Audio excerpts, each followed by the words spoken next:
Good morning, guys. I am just going to be working on some clothes here for this little dude. Um, just make sure we're broadcasting and everything's good to go, and that we have sound. That'd probably be also a good thing. I'm just going to check and close here for this. All right. I don't know why, but it sounds like my microphone is either the wrong mic. I'm gonna double check here real quick though. Properties. Says that it's the right one. Okay, it should be okay. I guess it's the right one. Who knows? I don't even know anymore. Okay, cool. And I've got the chat up for anyone that happens to pop in. And cool. Alright, so I exported this guy out and I brought him over here, or I'm bringing him over here into Marvelous Designer. And let's see if we can find him. Wherever it was that I had him. This guy's named Veteran Joe. And we're going to bring him in. He's going to be an avatar. That is fine. I think all is well here. And sure, let's say okay.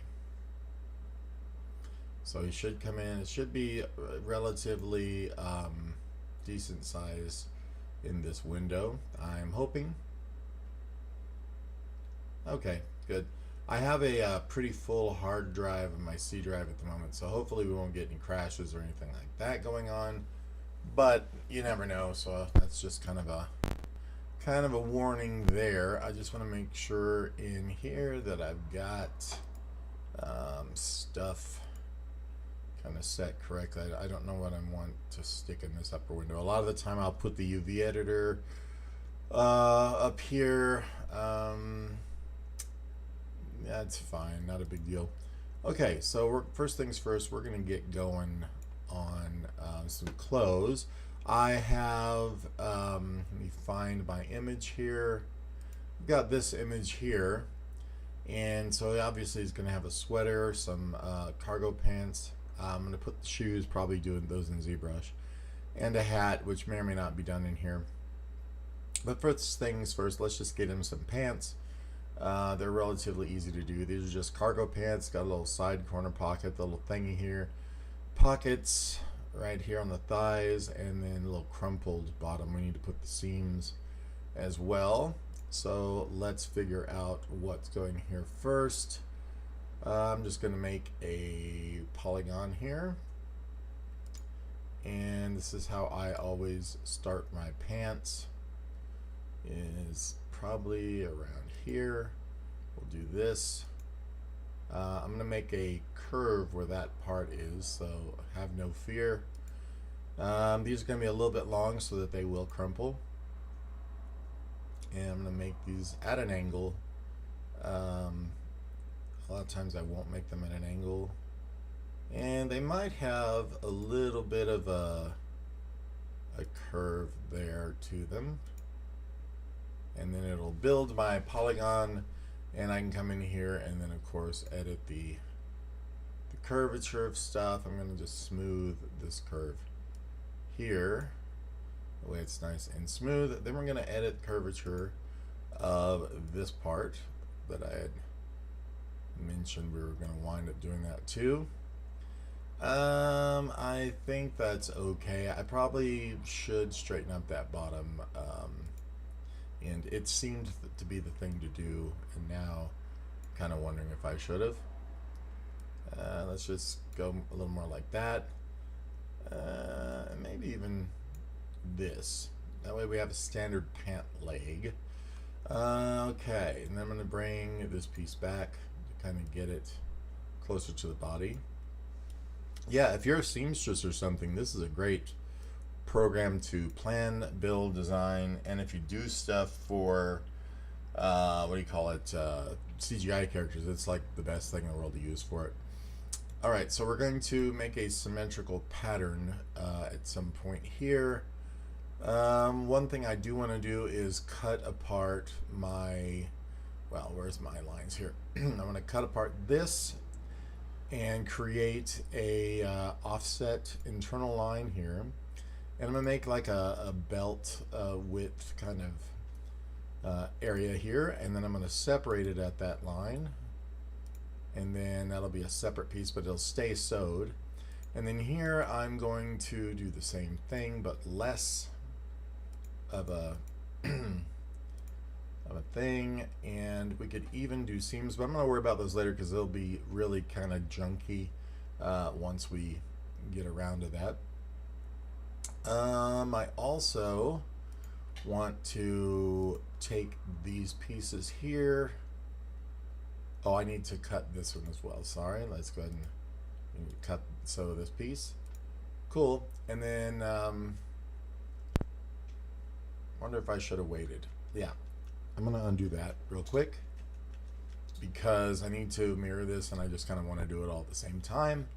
So cool. With that, let's just grab this. We're gonna go symmetrical pattern with sewing. I'm gonna put this one over here. It's the same exact piece, and so that reflects the same way here. And now I'm going to take those and just duplicate those. There's my duplicate. We'll just copy and paste them in, and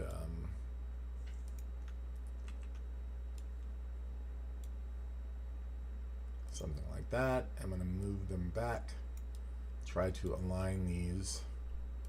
Nothing like waking up, look at old man cheeks. Okay, and now that that is there, we can stitch these together at least and start figuring out our actual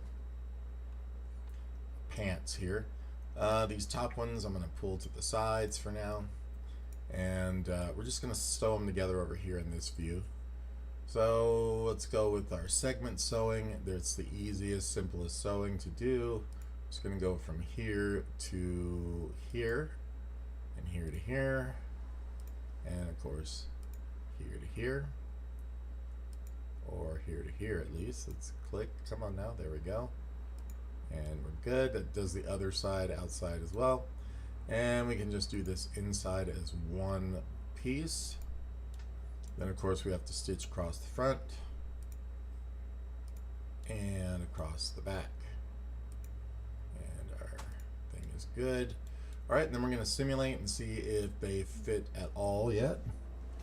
And so far not too bad. I actually am not upset with that at all. Cool, so let's figure out what's going on and what they probably need. It's probably a little tight in the crotch area here. Nobody likes that. So let's go ahead and grab these 2 points, and I'm just going to pull those out a little bit and maybe even pull down some, and then try to angle this guy out to give a little more room in the specified area. Let's see what happens when we resimulate that. So I think that's a little better. They will be pulled up, don't worry. In fact, let's try to get that waistband and stuff done now, and we can cut that apart here. So I'm just going to go to my outside edges, front and back. We want, okay, so we don't have to do left and right, but just the top and the other like so. And now I can offset this as an internal line, and this is going to be about I guess like that. Yeah, that works. And then we can cut and sew those lines, and that's going to give us that separate piece now at the top, front and back. And what I'm going to do is either make this elastic or make it definitely what do you call it, strengthened. And I'm noticing also there's a peak right here in the side, which we don't want, and I'll fix that. There's a reason why that happens, and it's based on 90-degree angles. It looks like that should be straight though, which is kind of weird. That might just be the belly. So if we resimulate here, I'm gonna I'm gonna re-simulate. Hang on. Let me grab the actual pants here, and I'm gonna pull his pants up, seeing if they work better. Sorry about the view. Let's just get this in a better spot. I mean, yes, it is all dynamic and, you know, works like real cloth, which is cool. Very handy for you know, making clothes when you can simulate their movement and everything too. It's very cool. So I'm just trying to position this a little better on this body. Not that this would probably go over the love handles, but I think you get the idea of what I'm after. It's a little, maybe a little too much in the crotch, but I don't know. He's not like trying to wear a sexy outfit or anything up in here. And that works pretty good because then he's got that old guy waistband. Looks like I do need to make the bottoms now a little longer. So we'll just grab the edit pattern here, both legs, or the front and back of the leg, and just pull these down a little bit, re-simulate again, try to get these to pull through now. There we go. That's much better. Just kind of get these pulled to where they relax just a little bit. And if we're having any kind of a problem, this is really easy to take all four of these pieces and now add a little more resolution to them. So instead of 20, we're going to go with 10. It puts the particles closer together, and then we'll have a lot better, you know, more natural look and the sag and everything else. So what I want to do as well is make little turn up little seams here at the bottom. So I'm just going to come in and do that also at the offset as internal line here. And there we go. Only these are going to be a lot less. So maybe about there, and we'll say okay. And then we'll cut and sew them again. Let me just grab both of them. Cut and sew, and then with these pieces at the bottom, I might make those stiffer. So let's grab those and strengthen them. And where are we with the, oh, sorry, right click, strengthen, and then when we run this, it should toughen those up a little bit so they have a little bit better look. When we get shoes, this will hang a little better. I think we should probably make some shoes in here just to keep this from crumpling the wrong way, or make them slightly shorter. Okay, cool. And I'm wondering if I can roll the top of this whole piece down. I do not know if I can. So I'm going to see. I know there's a roll function. So this is roll up. I'm going to try and do it 2 and see what happens. It may not work because it's at the top of the pants and I'm only selecting half of it or something like that, but we'll see. Well, it does work, so let's undo that. It's too much. I just wanted to throw this maybe over half or a quarter or something, but I don't know if that's a good idea after all. I could make these twice as tall and then try to do a rollover. Let's see what happens when we do that. So roll up, and this is only going to roll up. That says 5 centimeters. Let's go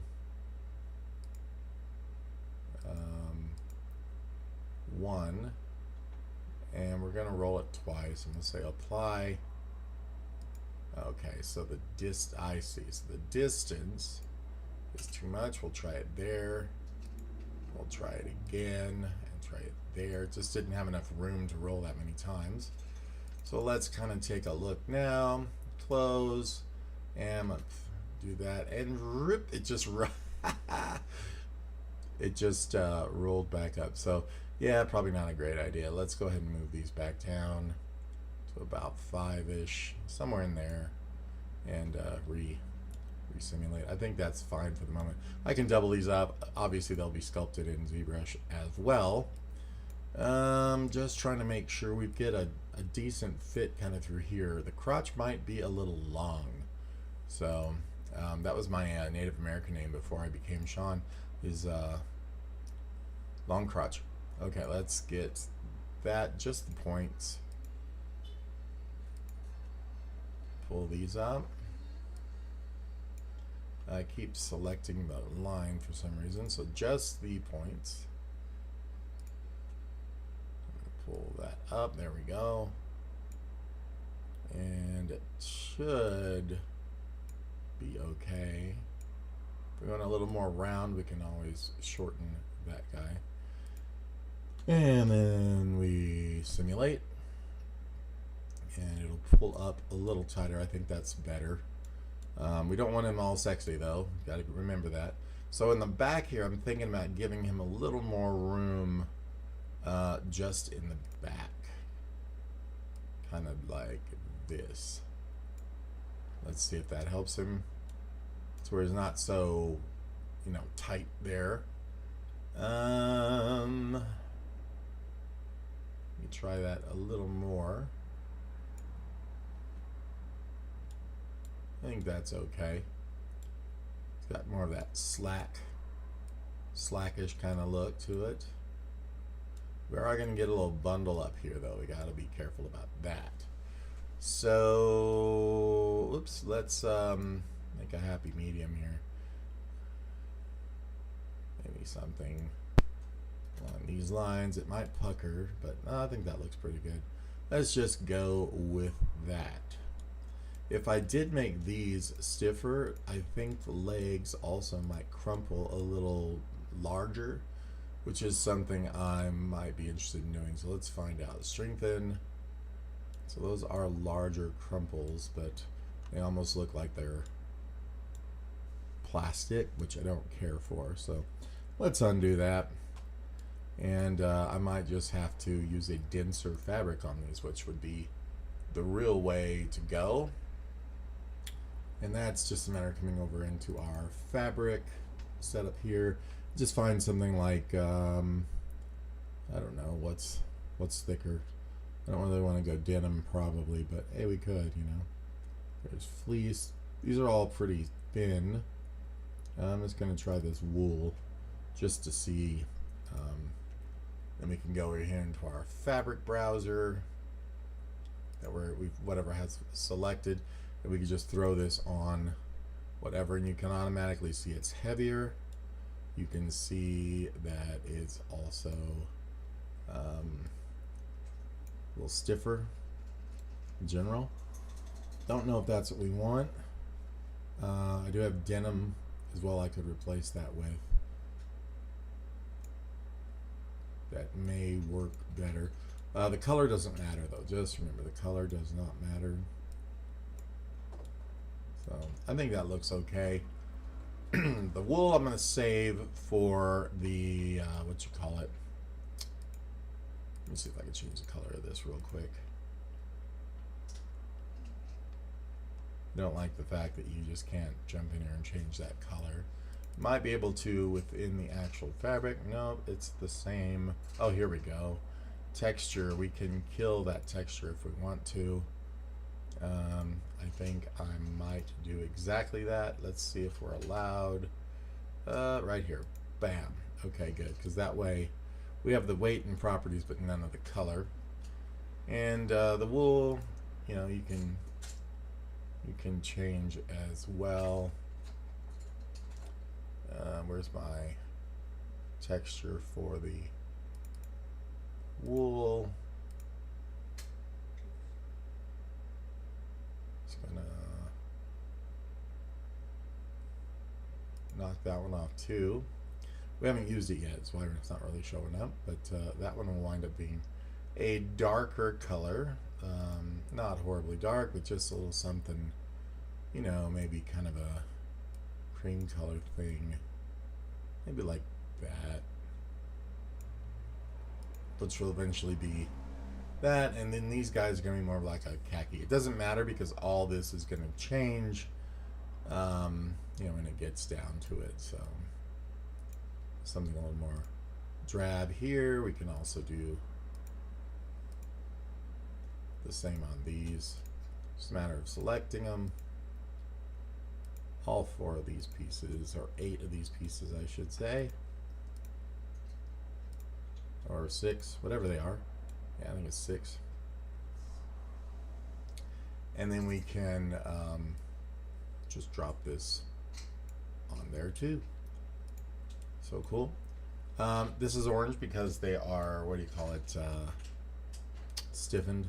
And I don't know if there's a way to take that off of there. Once I have this completely set in the symmetry, I'll go ahead and put that front patch on, and that'll be that. But in the meantime, since we have that, let's get his pockets going, and they're going to happen here and probably be pretty small. And the way I have done this before is just to create an internal line here. Let me find my internal polygon line. I'm just going to go from about here on this edge. Why is this not selecting very well? Oh, that's my backside anyway. But it is being a little difficult. So I'm going to go just from about here to here, I guess, maybe like that, and to here. And we didn't even have to do it that way. We could do it this way. Sorry. This way, and straight over. Enter. And then now I'm going to put a curve here. And in fact, we don't probably need to put a curve yet. What I'm going to do is select this line and do a cut and sew, or a cut. So it's not sewn. This part is actually now separate. And what I'm going to do there is I'm going to curve this one to be like our pocket will be, and then this one's going to actually get extended out. And this is it's a little confusing to do, but this one will wind up getting stitched inside the pants here, and down upward inside the pants here a little bit. And I'm going to add another point here, right here, and that way I can pull this down to be somewhat in there. You can curve this if you want to. It's not necessary. I'm just going to go kind of straight with it, and that will eventually sew inside on its own layer, on a new layer. So while we're at it, we need to adjust the layering here. I think you can do negative layers, which would be really awesome. So right now we're on layer 0. Let's see if we can go -1, just to kind of make a layer that is underneath. Now I'm going to need to sew this pocket to my parts here. So I'm going to grab, now this has to be sewn to here as well. It's probably the harder thing to do, but the way I have done this before is I'm going to sew the pocket entirely to the top. And let's go ahead and grab this and use our free sewing tool. So right now it says it's sewn, but this is not what we want, because these are the sewing that we had before we cut it apart. So it'll be completely screwed up at this point. So I'm going to go ahead and remove all of my sewing from certain parts. Got a little problem with my keyboard, seems to be not responding, which happens off and on. I need to change the port that it's coming out of. And then we're going to kill the sewing on that side. So what we're going to do is free sew this from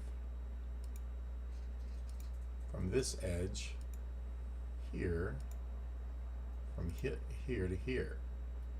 So this will sew behind everything. This will eventually work out, but and then we need to sew this guy to my back pant leg, which seems like, well, how in the world? But yeah, this was real simple. We just once again go in with our free sewing, and we go from here to here. And because we don't have another one to connect it to, we're just going to go from here to here. So this now should be sewn to the top and sewn to the back leg. And because of the layer it's on, all of this should now, when I simulate it, go into the right direction. And that's looking pretty good, sewn correctly. The front though seems to be stretched a bit. So what I want to do is possibly make this longer at the top so we don't get that gap. So once again, I'm going to go in with my edit sewing, and I'm going to delete this top stitch there, and I'm going to make this as long as this piece. So right here we can check this, and this says 1210. We want to make this one now 1210, so I'm going to right click, change length, 12.10, and we want that exactly the way it is. Start, that's the right direction. We'll say okay, and this one will also probably get I guess it doesn't have to be. I was going to lengthen the bottom, but it'll be fine like it is. And we're going to go ahead now back to our sewing, but we're going to use segment sewing here and just go from here to here now. And now when we resimulate, that should all lay right under there very well. Pants are a little tight is why they kind of look the way they do. If we wanted to see this just a little easier, another thing we could do is come into this particular piece, give it a different, like I can copy this and paste it, right? And then we can take this one and make its color a little darker, if that is the correct one, that is. And that way we'll be able to see these. So I'm just going to grab this now and drop it on here, and grab this one and drop it on here, and now we'll be able to see what our pockets look like. They are quite stretched, so to fix that we can probably move some of this stuff. Now we got to be careful because this will start really jacking up how things are laid out and stitched together. So I'm just going to grab this and pull it in a little to make a little bit more room in the front, which will relax this slightly. Let's see how far that's pulled over. Is usually because there's a lot of, I'm just trying to be careful not to make our pants fall off, as they say. I don't know why it's not moving all of these, because I am grabbing that correctly. Let's try here, and we'll go again. I'm wondering if this is more about the other direction, which, yeah, that's looking pretty good now. We just pull these up slightly. Old men, they like to pull their pants way high. Not sure why that is. I'm not that old. Let's see. Okay, that's looking pretty good there. Perfect. Cool. With that, we need to make some pockets now for the sides. What I'm going to do is freeze these pieces so they don't slip and fall down. And because they're pretty much going to stay where they're at for the most part. So I'm going to right click that, freeze it. And now we've got those pretty much solid in place. I'm noticing there's something over my face this whole time from my video. It's funny. Let's just move up myself a little bit. Okay, so yeah, if you guys got any comments or anything, please let me know. I am got the chat on and just hanging, making stuff. All right, so we're gonna go to the pockets here now, and I'm gonna offset this as an internal line, and that way it'll get us the little seam bit around the pocketses. That looks all right. I'm gonna cut and sew. Remember, this is all stylized, so these are bigger than they normally would be. And I'm gonna take that and stiffen this one, or strengthen it.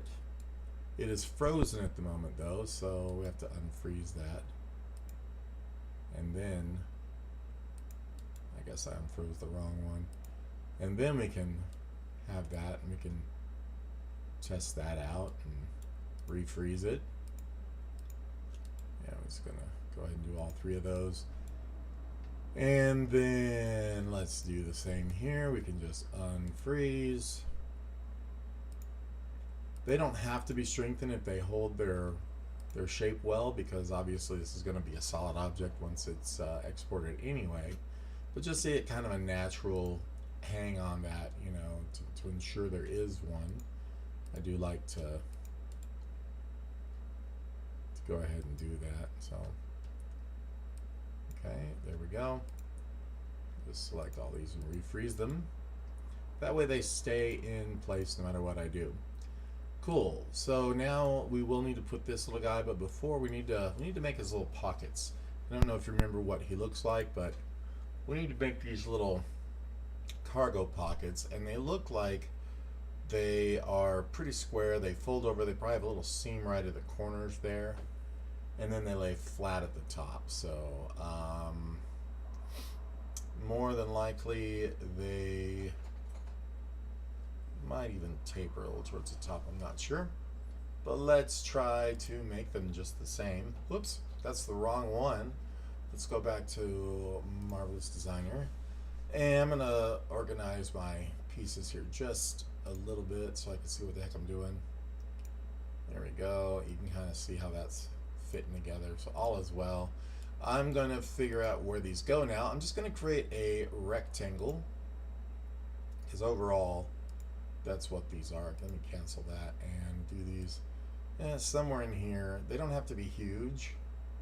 They're just pocketses. And I'm going to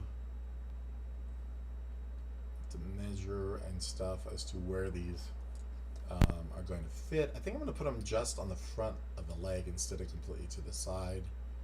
A lot of times they do fit straight on the side, but I think these are going to go more just to the front, kind of like that. Angled, of course. Let's go ahead. I wonder if you could do a trace over these. I thought you could. Clone as internal shape.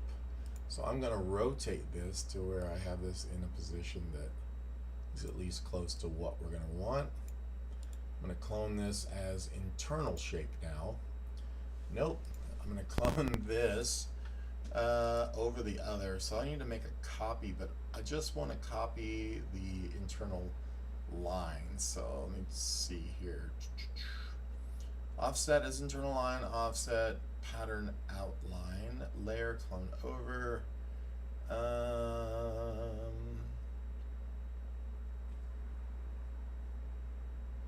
Because I think the cloning as internal line just kind of makes it have an internal line.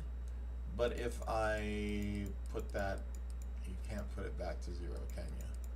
No, it has to continually be an internal line. So what I want to do is there used to be a trace function where you could come in here and you could trace this out.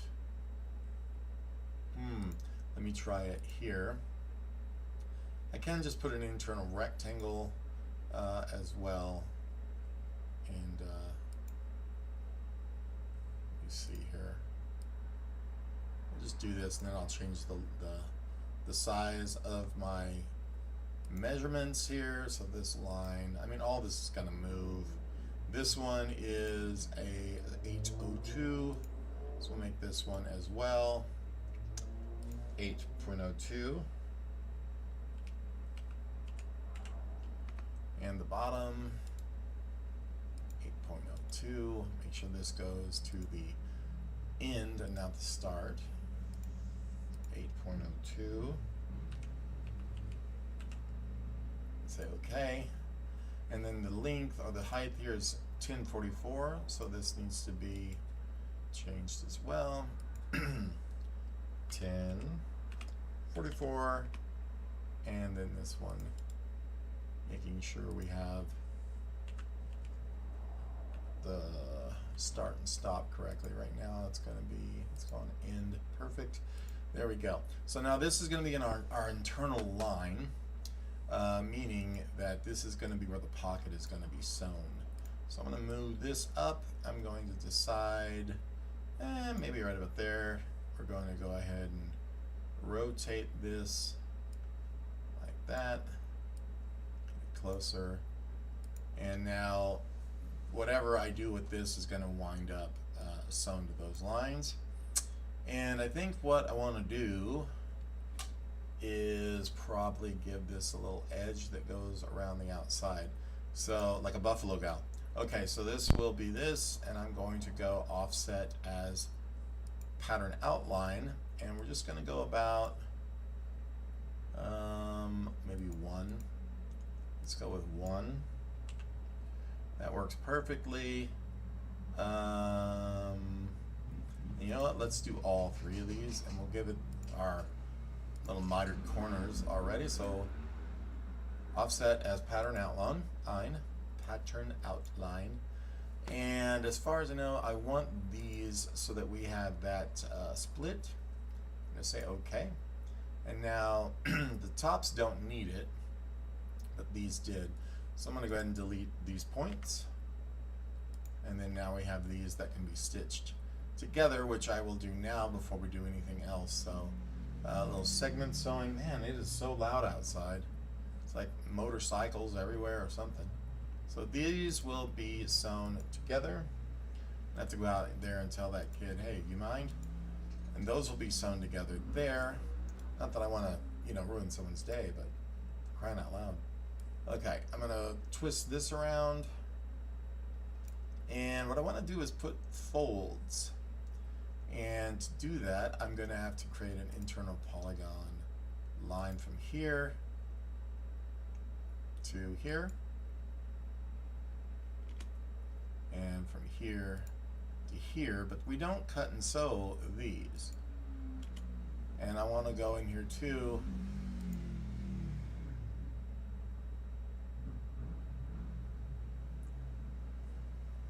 That's getting old.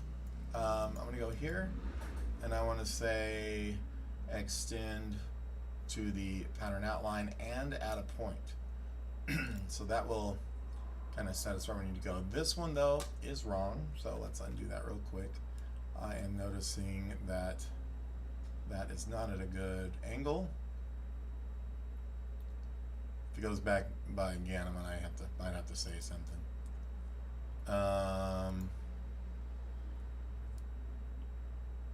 Let's just grab this.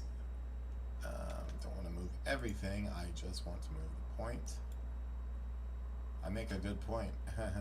Okay, it's about okay, I guess. It still feels a little off, but let's go and grab these now and extend to the ends and put a point right here to pattern outline, and then these will become folds, and then we will stitch the ends of these to our dudes here. Hopefully they will be correct. The problem is this now is not the same height, because this needs to be now at a 1044. This is at a 1044. Oh, I guess it is. I did extend those outward. I'm smart. So good thinking right there on my part. I'm going to go ahead and move this piece over closer to where it needs to be. Hopefully you guys are keeping with me here what's going on. And with that, I am going to create the folds. Yeah, it's starting to bug me. He keeps pulling down here and just making loop-de-loops in the road over and over and over and over. I mean, take that sucker out of to the desert or something, you know? He must be trying it. Oh, he just popped a wheel in. Yeah, exactly. He's just messing around. Well, he's probably a kid that doesn't have a license for that thing. I mean, I'm not trying to bum anybody's time out, but come on. Alright, so I'm going to grab a piece now. I'm going to flip that around. And then I'm going to make another fold on this line this way. And then we're going to do the same thing I just realized. at the bottom. Now this doesn't have to have a fold if you want it to be kind of roundy. That would be up to you. And we're going to create a internal polygon line. Right click it and or just click off of it. Oops, I didn't press enter is what I needed to do. So internal polygon line, here, enter. And I'm going to click on that line and say extend to the end. We don't have to make points this time. Just trim the pattern outline. Okay. So now this one is going to get a fold. It's going to fold inward. It doesn't have to be 100% folded. And then I'm going to take the whole thing again and pull this back up. Not sure why it's doing that, but weird angle. Okay, we'll just pull this down, get it ready to be sewn. And so with that, we're going to sew those outside edges.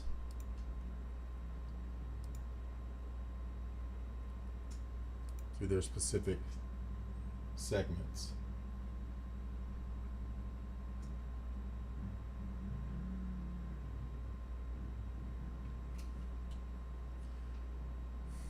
So I'm going to do this one to here, do this one to here, and this one to the bottom. And then now when we sew this, it will go right on there. Now, if for some reason this doesn't look full enough, big enough, we can always change these dimensions over here, which is nice. So I can just grab these and pull this out a little farther. Grab this and pull it out a little farther. We can even, of course, set this up to where they're the same exact distances, because, this 123 really should be 124. But, if they're close, they're fine. But this one's quite a bit more off. So let's just get this to be a little better. There we go. And so now I might have to let me see if I have to restitch. I don't think I do. So now we have this pocket here. Looks good. And then we can go ahead and build the flap for the top of it as well. And to make sure we have these on both sides, which we already have our sew lines, now we can just grab the pocket itself, right click, symmetric pattern with sewing. So it will complete the sewing and everything, so that when we come over here, everything is the same on both sides. And now we just need our little top flap, and that will be pretty easy to do too. In fact, I don't think we need it to box out. I think that's going to be just pretty much the same all the way across, something like this. Probably, let me see if there's a function to, yeah, let's just do a cut line here, I guess. Curvature, transform. For some reason I was thinking you could cut across these. That's okay. I will just make a cut with an internal polygon line. I'm going to go from the outside though. Oh, I can't. So I'm going to go like so. Enter. And then from the same spot here, close enough. It's a cartoon character. I'm going to take these lines, make sure we go all the way out to the pattern outline there, and then we take them and cut. And it will cut those apart, and we can take these pieces now and delete them. Those are just trimmings. And cool enough, now we can come in here, grab all of these edges and do an offset and make a little rim, basically. So we're gonna offset his internal line however much we want. That's way too much. So something like that, we'll say okay. And then we can cut and sew that piece And then we can take this outside one and probably do a clone over, which we'll just do, it'll do a layer clone. Let's do under and just stick it, you know, somewhere in the vicinity. And what will happen is you'll get this sort of effect of it being a little thicker and, you know, so on. It's falling right now though because I've got to stitch it to the pants, but we have that taken care of as well because we have this line at the top that this piece will now sew to. So we just kind of grab our segment sewing, grab here, and this already looks a bit bigger because yes, I did not account for the fact of any of the sizing, so real easy to fix. Actually, dang it, I should have probably done this before I did any of the layer clone over and stuff. So let's put that back in there real quick. I'm gonna do that as well. I do have to make these shorter because this line needs to be the same as this line for these sides. So that right now is 805. This needs to be 8.05 as well, if it will catch up. I don't know what is going on, but let's find out what's happening there. 805, let's change length, there we go. 8.05, enter.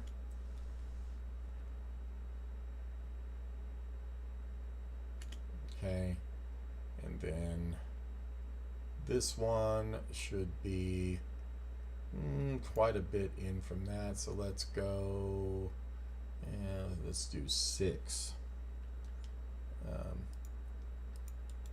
Let's do change length 6, and we're going to do this at the end. Let's make sure that works. I think so. And then this one, of course, moves in now to something like that.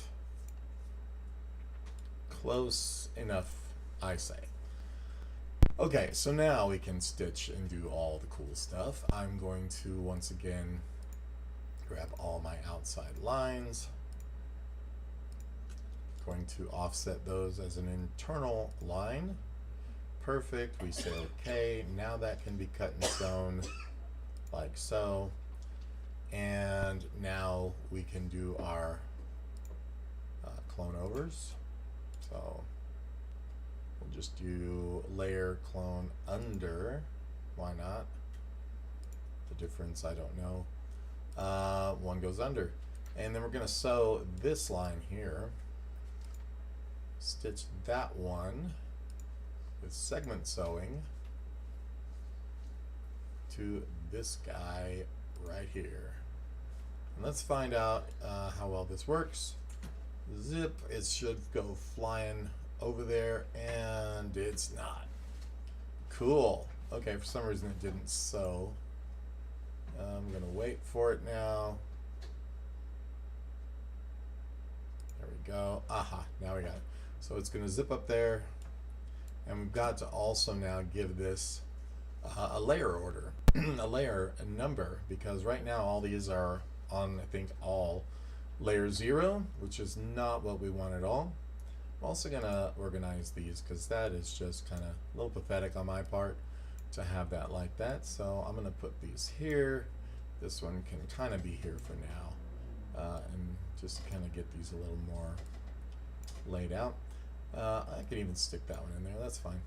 So this these need to be on separate layers. That's a clone over, so it's not a big deal, I don't think. But this one for sure, those need to be on, let's say, layer 1 at least. I'm gonna put those on 2 because the pocket's gonna be on layer 1. And which one is this? Is this one also? Nope, this one needs to also be changed to layer 2. I believe that can be done because they are set up to be above each other, even if they're on the same layer. And then this one's going to be on layer 1. And let's find out how that works. And it seems, as it gets itself sorted, that is pretty good. Pull this around, get that to fall down. And I could go and put a fastener on this as well, which is cool. It's fastenerding, never mind. Okay, looks good. So now we can duplicate the pocket flap with the same properties over to the other side and be good to go. So I'm just going to grab all these, and we can now right click. Oh, did I click off of them? My bad. So let's zoom in one more time. Boom and boom and boom. I think these are already selected by default. We were gonna say symmetric pattern with sewing. I see. So this needs to be a mirrored pattern now.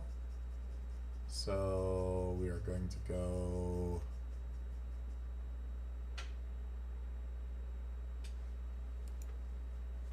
see, that doesn't want to go because these are layered.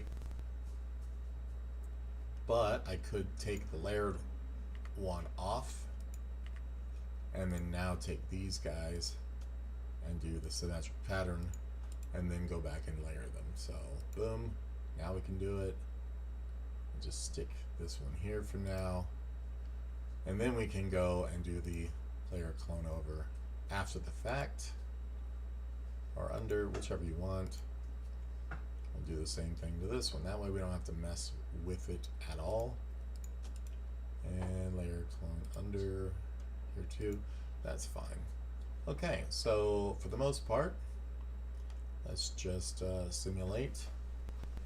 Make sure these do their thing too. I got to make sure that these are all layered correctly. That's layer 1. Those are layer 2, so that is good as well. And let's see also if I can get a fold. Not sure. Let's unfreeze the front legs of the pants because that's probably what's keeping this from bending the way it should. So I'm just going to unfreeze those. And that should let things relax slightly. We can also put fasteners on these, which would be cool. And it's quite fascinating to do that. I'm going to, let's try to add a button just right here. And that could be made smaller, obviously. So I'm going to grab the button, which takes its own select, which is the weirdest thing in my opinion. That's angle, thread on, style, collision. See, I want to actually get this guy smaller. I wonder if I can do it over here. Or if I have to do it here. So I do not like, I think I can go here to my buttons. There we go. And now I can select that one. This is just angle, thread, default. Here we go. Maybe property editor. Yep. Width, thickness. So I'm going to go 1.5 on this guy. Because I don't mind if it's a little big. Let's go the thickness. Let's go down to 2. And the width, 1.2 now. I think that looks a lot better. And that doesn't need to be here though. I just realized it actually needs to be here on this fabric, somewhere around right about there. So when you simulate, that should be just fine. It will stick. And I need to make a buttonhole up here. And I'm going to get rid of, yet again, my trusty clone overs here. They are just causing me issues. So I'm going to get rid of that for now. We'll redo them later. Slowing down here a little for some reason. Okay, delete, delete, there we go. And so now I'm going to stick a buttonhole up here. Gotta be careful how you say that around here. Okay, I'm just going to come down here and say right there. That's a pretty big buttonhole. Let's grab the selection of it. Select move. So right now this guy is, what did I say, about 120. This thing is huge in comparison. So let's go ahead.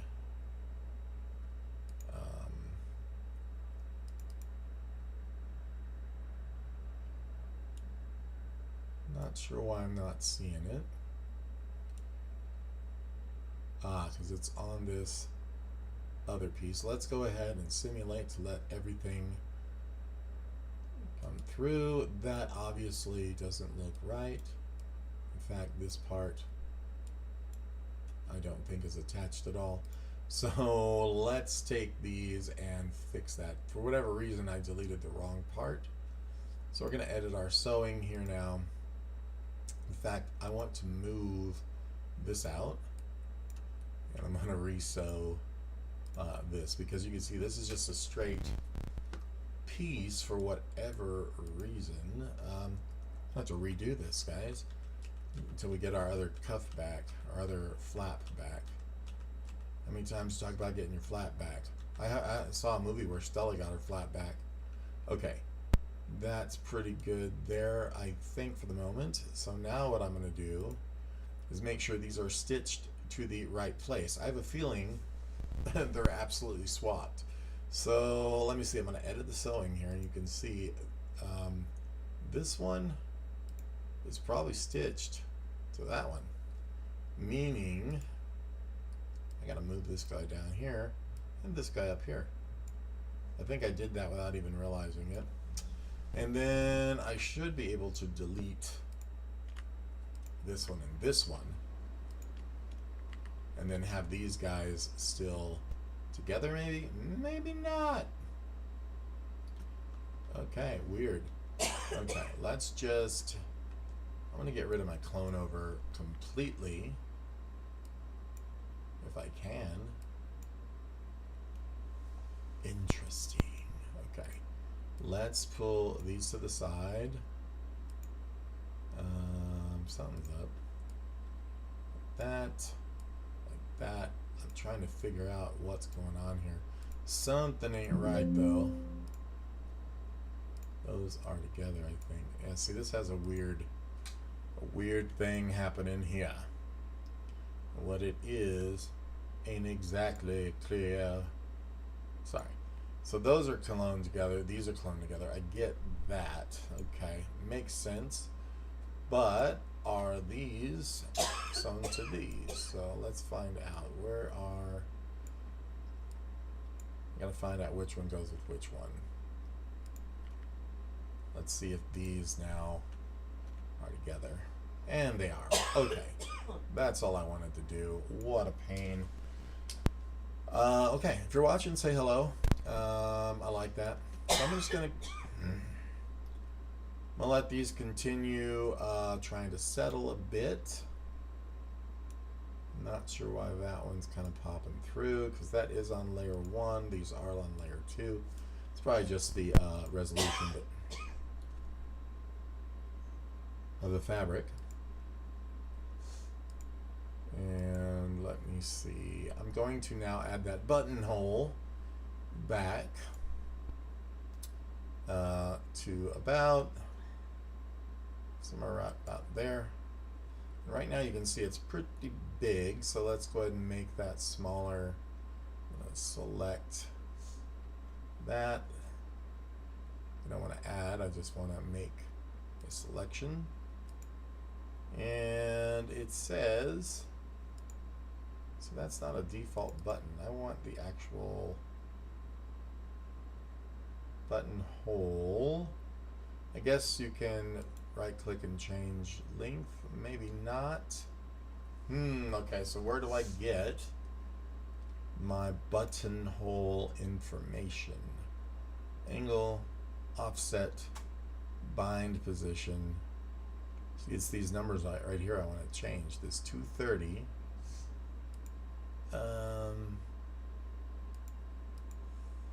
Is what needs to be changed. I don't know how to do it. Okay. just going to add another one. Very interesting. Can't select this unless I select the actual button, the select here. And I don't know why this will not give me properties, because this is just going to give me the button properties. I think, yeah, because the button's selected, so, how do you get the properties of this? Well, I'm going to delete that one. I'm going to select this button, then I'm going to say buttonhole. Maybe it'll give me a smaller one? Nope. Why am I always looking for a smaller buttonhole? I just like it when it, you put it in the buttonhole, it fits tight. You want it to fit tight.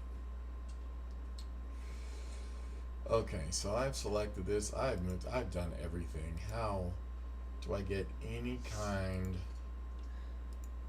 of adjustments on this? Because the position's not going to be. This is just where the button goes through the hole. So I need and that's just angle. I need the actual width of the buttonhole. There's no way to change this. Strange.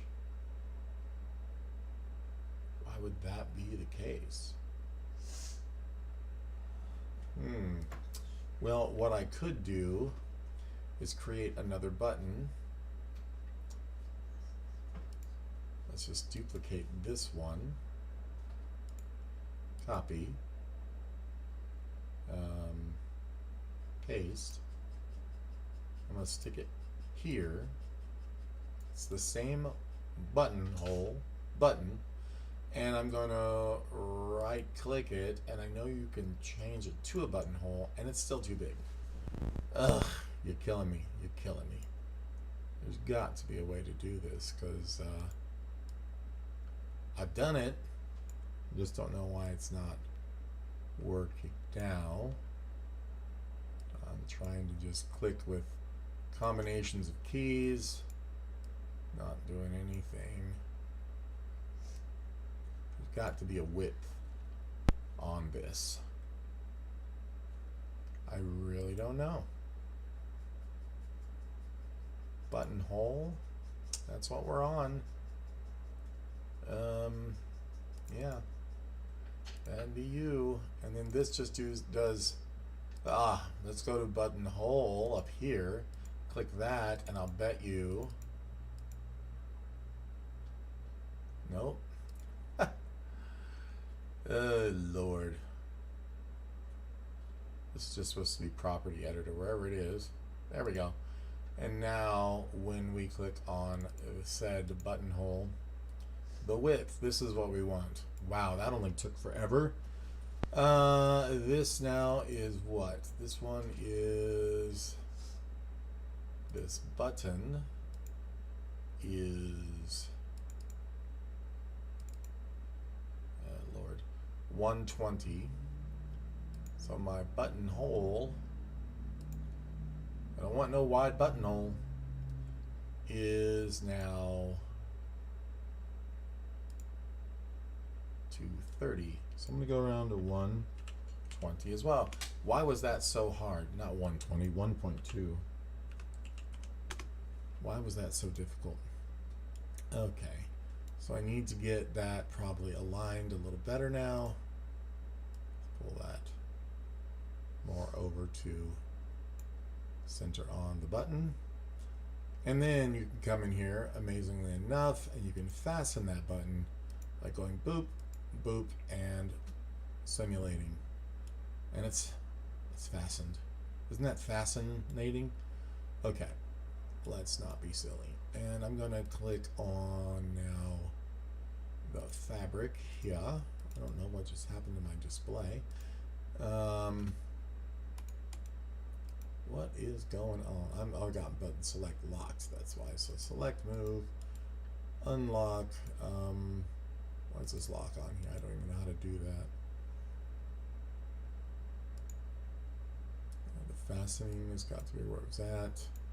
Why is it locked? Maybe that just means fasten. There we go. It is not fastened now. Fasten button. How? What is happening?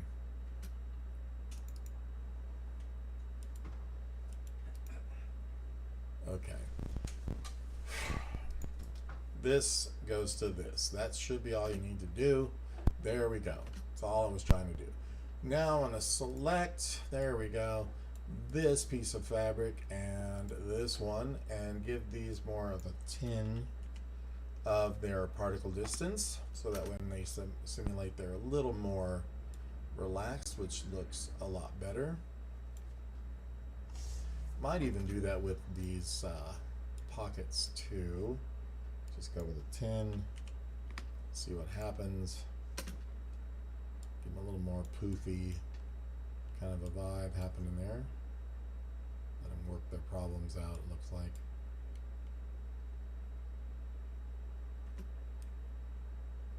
Okay. And then I'm going to cut this one from here. All these. And I'm going to take this and this and the buttonhole and button, if it will let me. Let's just do those first. We are going to make sure we have all three pieces. We're going to duplicate with sewing. Symmetrical, come on. Put these here for now. They did bring our buttons, so that's good. We will simulate to get everything up and running. I'm going to worry about the type of button here. Well, I might as well. Let's go to button, and it says default button. I really don't want the default. Let's go with the shape being something more like not a snap rivet, but let's go. Let's use this shank button. It's a bit big. Let's see what it looks like though. No. Let's try a different type. Snap rivet. So we got a few options at least. See this one. No, that's the back side. Yeah, let's do that one, but let's take this down to like a 1.2 like we had and be good to go there. It should be the same on the other side, which it is. Alright, so now we can start doing like seaming for the pants real quick. This won't take long. It's a pretty simple process. I'm just going to take one side, if it will let me select the line. These, might as well do it all the way up right here. Also going to do these,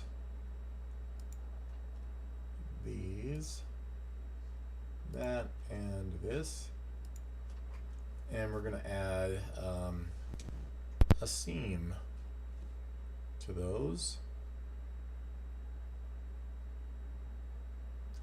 And we also want to do it on that, the front and back. The insides already have it, so we'll only need that once. And we're going to do it offset as internal line. Yeah, that looks perfectly fine. We'll say OK. Just get those toward the front there. I really did need one around the pocket, so That works, but while those are selected, we're going to come in and cut and sew all those. It'll just be a mess here now. And we're going to grab those and offset those as internals. Just the same amount, and they'll look like they have a seam, and then we will cut and paste, cut and sew those as well. So we'll have that seam. And I think the pants, I mean, are primarily done. I do like to put puckering on these seams. I'm not going to put threads because we can do that in ZBrush. And I think it tends to want to cause problems later. And I'm just going to grab a few of these to do it too. That could be there and there. Oops. Probably maybe even there and there. These could use it as well. Nope, not the internal. We want the external line here. Yep, and this one too. Looks good. Good bit put some here because this would be puckered. Talking about puckered buttonholes. Okay, let's add maybe that one. Anybody want to see my puckered buttonhole? Okay, that and there and there. And then we're going to come over here to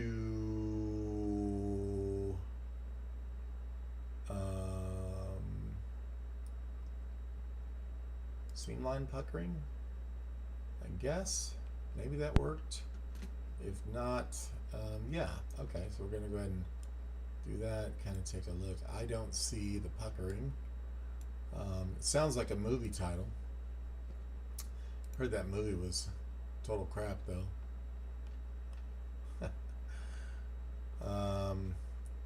So with this puckering here, let me find where this needs to be.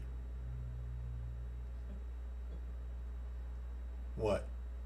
Oh, this video I was just watching. Oh, I thought you were laughing about my puckering. No. Okay, so let's do these. Let's do these. This, this, this, this, and this. This, and even this. Okay, and then we'll go with here, here, and here. We could put some here. And let's go with this. Might be overdoing it slightly. Not really caring. It's going to look good, so that's what matters. These are awfully broken up here. And this is really just an image thing, I believe, how it works. It's not actually affecting the geometry in any way. And let's just, for the heck of it, add some here. Just want to check what we've got going. You can see how this works. I think that's looking okay. Some parts feel a little tighter than others, I think, at this point. I'm going to go ahead and pucker that one. This, because that we get a double pucker, as they call it in the industry, whatever industry that is. This can be like so. And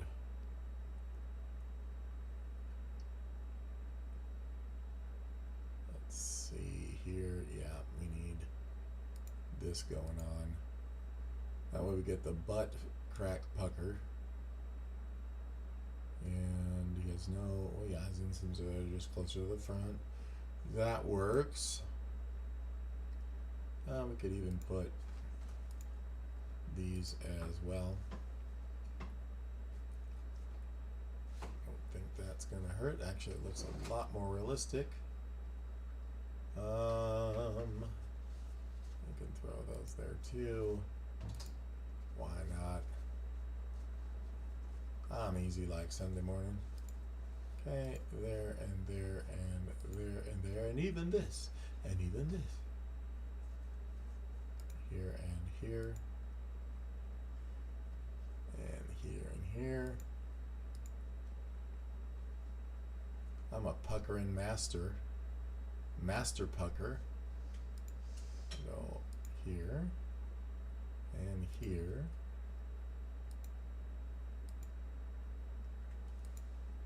Like what it says here, puckering's already been applied.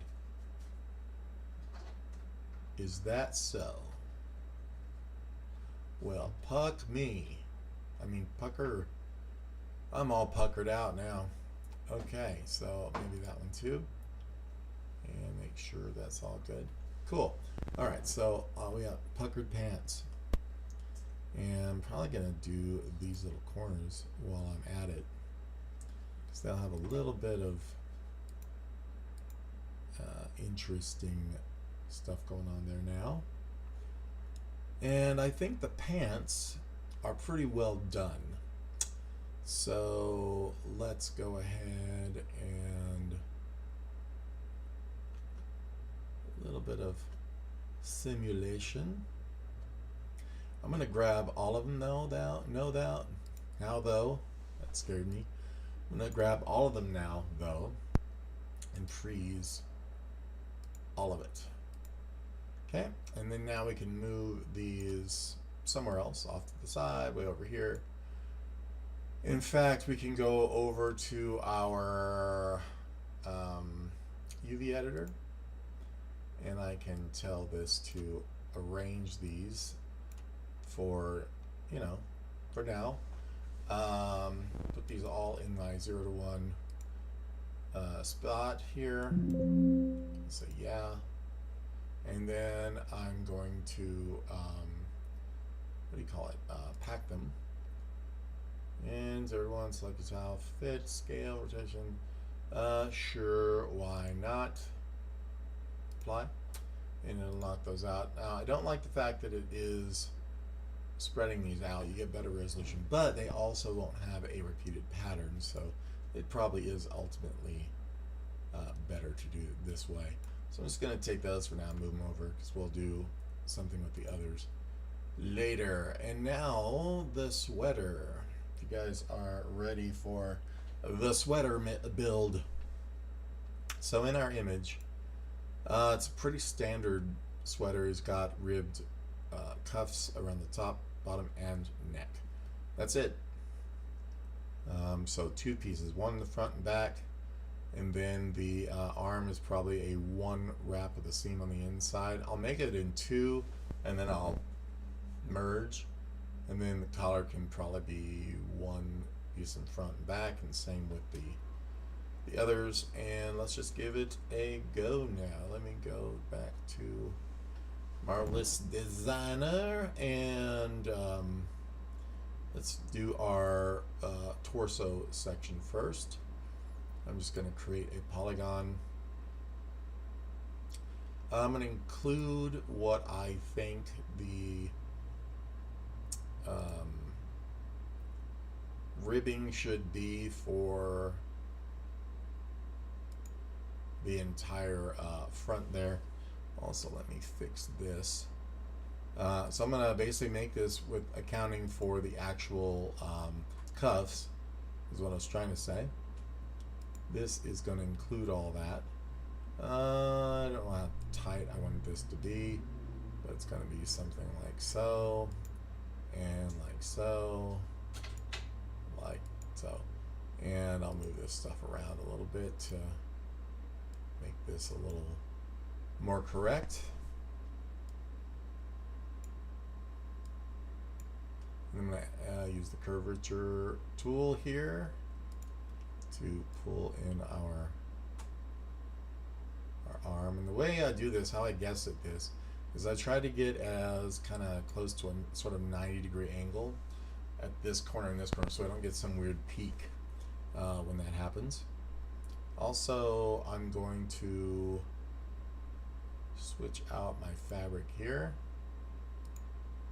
for, let's go to the wool. Just drop that on there for now. It'll have the properties of it as well. And I'm going to adjust the curvature as well for the neck. Something like that for now. We don't know exactly what that needs to be yet. And I'm assuming from our picture, it's going to be, you know, kind of lower and open. My guy doesn't necessarily have a neck that big. We can look here. It's big enough though, but we'll see.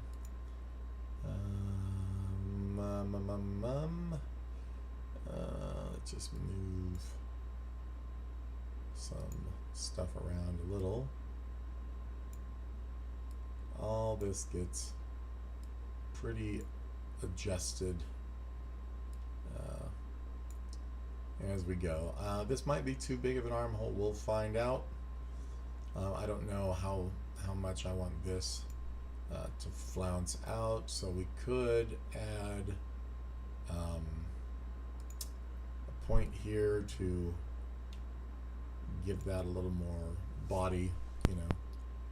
And now I'm just going to go ahead and duplicate the pattern over, stitch it together, and in fact we could just unfold the front, which is how I'd like to do it. No reason for it to be in two pieces.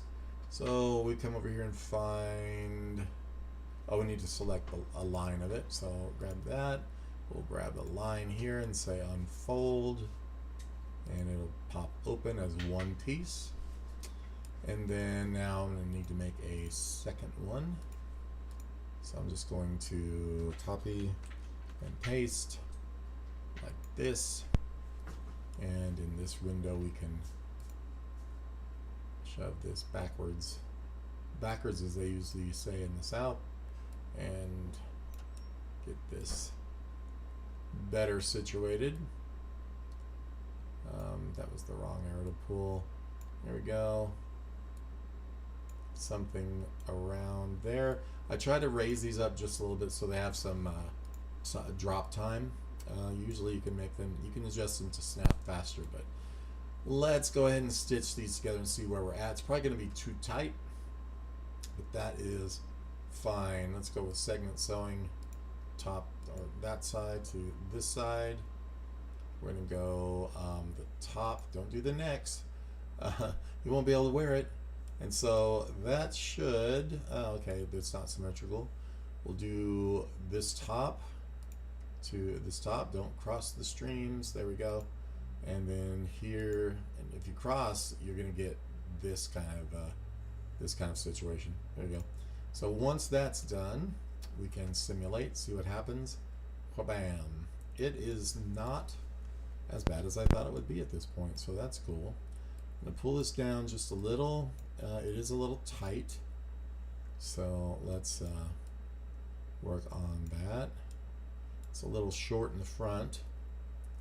Now we could increase the amount of fabric for starters, but also I think what I'm going to do first is pull this neck point down, give him a little more room there, and I think I need to maybe widen these out, and I honestly think the you see how that flattens out because I made this more of a 90-degree point. You get an actual flatter peak between the front and back there. This one probably could use a bit more itself. Okay, so that is pretty good for that, but I do think this might be a little weird. So try to pull that down slightly. I don't know if we want to go that route because you can adjust the armholes by also adjusting the slant. So I mean that's pretty good there. And I'm going to pull this more around like that. I think that's working for him slightly better. Still a bit too much fabric front to back. So what I'm going to also do is delete the back. Let's go ahead and stop simulating. I'm going to delete the back. I'm going to reproduce the front, or duplicate it. Resew. Is there a duplicate function here? There should be, or is it just copy and paste? It's just copy and paste. Okay, boom, fine. And then with that, I want to bring the back up higher. And then we're going to stitch the pieces back together again. So let me just zoom out. I'm going to reset this one for the selected piece. I'm going to pull it backwards here. Get this a little more aligned properly. And then sew these parts together. Just going to do some segment sewing from here to here. Whoops, not to there. Here to here. It's so very sensitive. And that should be good. Let me get that one. Let me do the other side.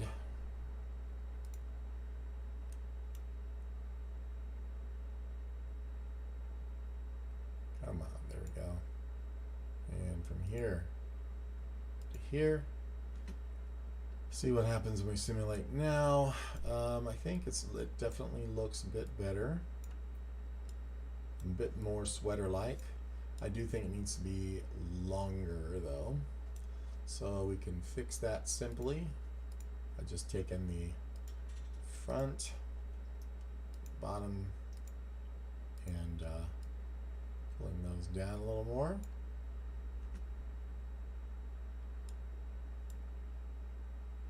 Okay. Remember, this is without the ribbing. And let's make us some sleeves. So what we need to do is kind of match that a little bit. I'm going to do the front sleeve first, and then we're going to unfold it to be one piece. So I'm going to make a polygon here. Escape. Why do I have that? Okay, let me just undo that. So let's go with this. I'm gonna just make a pretty much a sleeve. This is just the front, so I'm gonna try and do exactly that. This is without any kind of cuff or tailoring whatsoever. But I do want to try and match this a bit, I think. I'm going to make the sleeve first and stitch it on, see what happens when it's in the shape. I've got this. This is kind of proper, so incorrect. So let's just take this here, unfold this out, see where we're at. Let me rotate that around. I feel like I should teach this program. Okay. Let's go ahead and rotate. This is obviously pretty small, so that will definitely need to be lengthened out this way. If it's too long, it's fine. That's the least of our worries. And now I'm going to stitch it. Just the front part, segment sewing, here to here, and then just the back here to here, and hopefully that will work out okay once it settles. I think I got those backwards, so let's undo. And the way it's looking, oh yeah, these are backwards, so that should probably be, let's just do the front first. Perfect. And then now I can go from here. It's going to be a lot easier in the 3D view to segment. So this to this. And that should wrap around nicely there. We are going to give it our lovely wool texture, and then stitch the bottom now that that's all free, and just go from here to here. It's in a good position to do so. Get that worked out, and I think I'm going to wind up putting 10 on this already, because that arm needs a lot more resolution happening in it so it can relax a little better. But I think that's not too bad. The cuff needs to be smaller than the arm to where it sort of bunches up kind of around it. So I think I'm going to make a straighter arm by pulling this out and this out. That way the cuff will happen around that. It'll sag a little more. So I'm just going to get rid of that middle line. There's no reason for that. I'm going to simulate again to let it do its thing a little more there. And we're going to make a rectangle using this. And whoops, gonna make the whole thing. And I'm just gonna come across here about like maybe like this.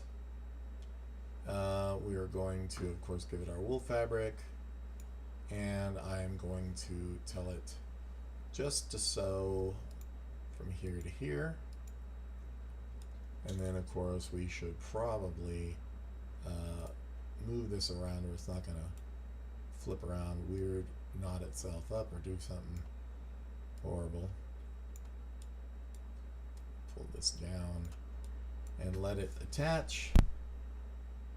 And once that gets a little better situated, we can stitch that. Now I think I'm going to make that cuff tighter.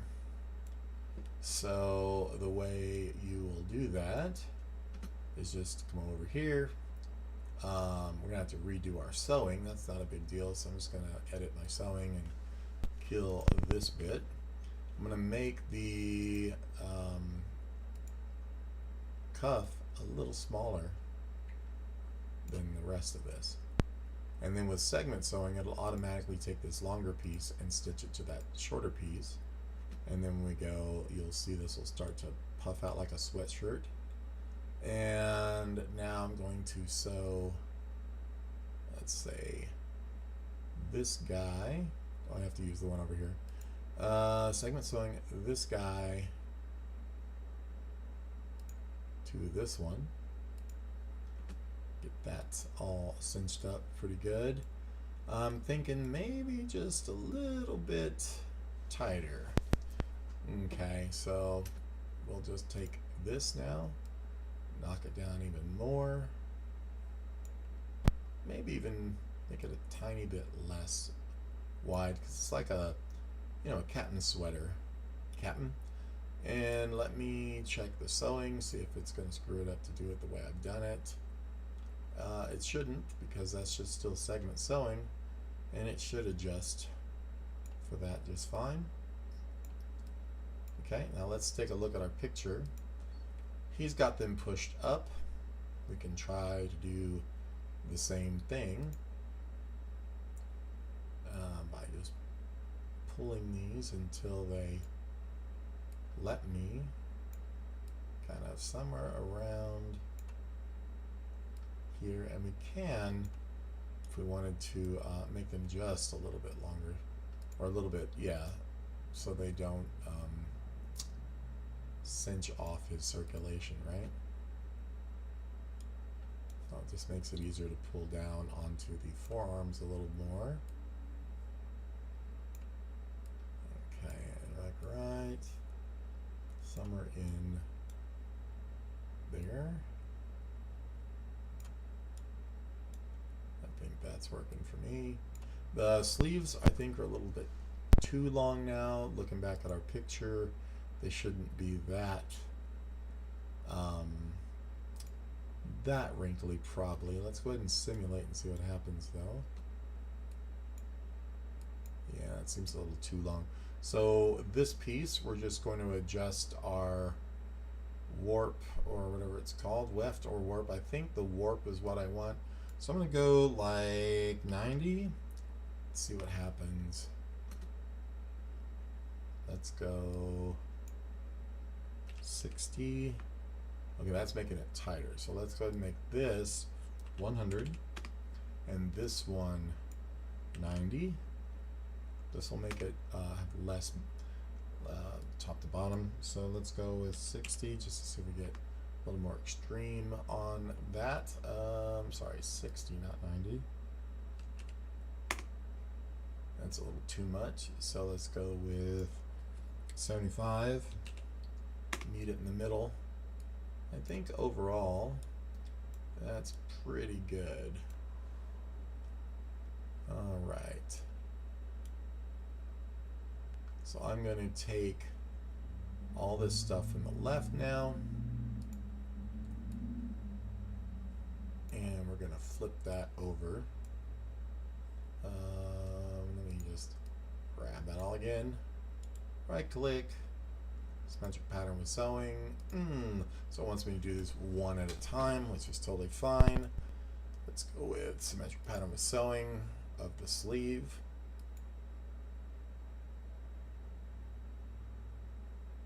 And then we'll do the cuff next. Sometimes it just doesn't want you to do them at the same time. So we'll go ahead and sew. Oh, you know what? It's because we have no stitching at the top of our sleeve because this is not a symmetrical pattern. So what we do is just use our free sewing and go from the middle forward and go from here.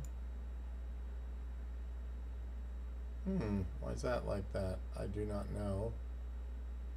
Front and left should be exactly the same, so I don't know what's up with that. Let's go ahead and sew that together. It's a little weird that those came up different. Oh, you know what it is? Let me zoom out. Come on.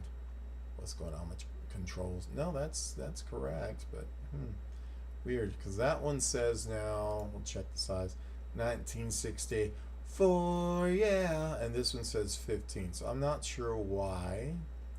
Did I make this one wider? 1559? No, I did not. So 1934, 1964. Oh, okay, I did not change these. Gotcha. This has to be made symmetrical within itself somehow. So this needs to be made 1081. Whoops. Change length. 10.81. And I think that needs to happen at the start. Okay, I think that's right. And then, oh, that one says 1148. This one needs to be 1148, I guess. Weird.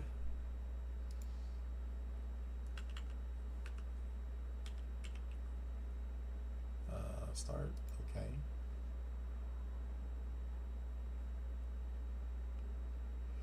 Now I think that's not moving because of how this is working. So this needs to be 1934. So let's go with, and are these even the same length on the sides? We need to check that. See, this is completely toasted. Okay, so what I'm going to try and do is delete these pieces and re-unfold it, because these are completely not symmetrical, I just realized. So that, oops, that works up to here. Now I can take these and unfold across. That makes that symmetrical. We will unfold this across and restitch that stuff, because yeah, that was a little scary. I was like, what is happening to my sleeves? Okay, and then so with our segment sewing, we'll just go back to here and here, which is good news. Here and here.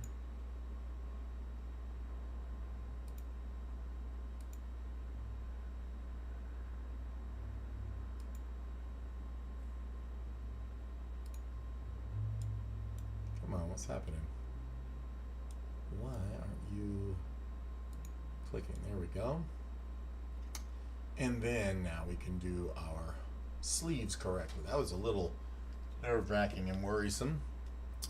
So now I'm going to go in with our free sewing, and we're going to go from the middle to here, which puts us pretty much going from here to here. Even though I'm overstepping that, yeah, I think that's going to be fine.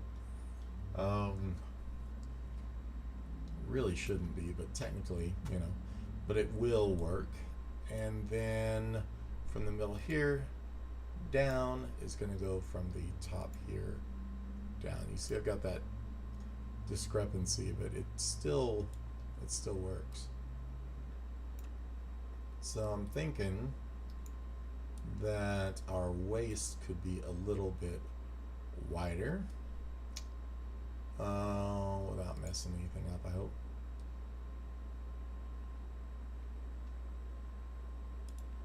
Let's see about moving these just about that bigger, and not the whole line. I just want to move the point. Not like that. So that was 2177. And this will move over until we have something close. Let's go, let's say 21. I wonder why that blurs over like that. It's not cool. 67, 95. Okay, I can go in there and change that, but I also think I pulled that down a little bit. Why that's not snapping, I don't know.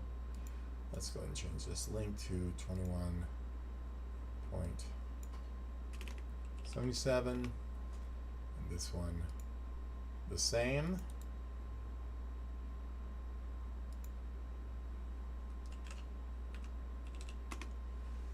Okay, so now we re-simulate that. Looks like it's a little bit better of a fit. Maybe. Might need to be a slight bit longer because I do want some wrinklage in there. And I think what I'm going to do is delete these points now from the middle. Since those are even, we can grab these two, move them straight down to get them a little longer. This will wind up becoming probably the sweater band at the bottom. Re-simulate here to get that. Now these pants, these are on layer 1, 2, etc. I'm going to put the shirt at the moment like on layer 3. So we're going to come down here to our layer. We're going to throw 3. Say yep. So now when we simulate, it will work itself out of its pockets and so forth. Like that. I don't know what this is set at. What do we have this one at? That is at 20. Let's see if we can get it 10 also, because that is, I believe, what my sleeves are at. And also I'm thinking I want to freeze the sleeves at this point. They are looking pretty good.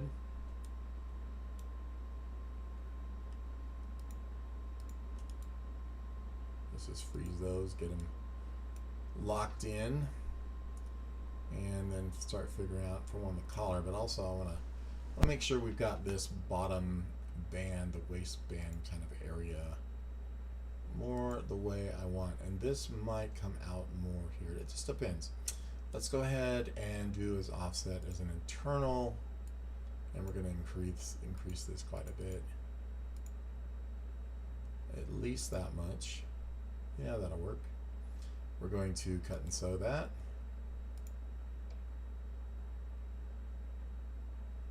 I think that will be fine. I'm going to also make it a little bit smaller so where this doesn't hang over. this. Now you could just change the weft and warp of it. I'm gonna go about 90 on that and simulate, see what happens. Oh, I did something wrong. Hang on. Undo. Yeah, definitely undo that. These guys, not those, but this needs that warp. This one's gonna need, not sure. Did I do that on these? That's 100. That's 100. That's a 90 and a 90. I'm gonna go with 70 just to see what it looks like. Okay, that's not the way I want to go. So that, this needs to be 100.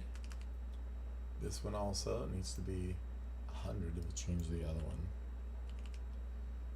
So let's go with 90 there and here. And see if that tightens up any at the bottom. That's better.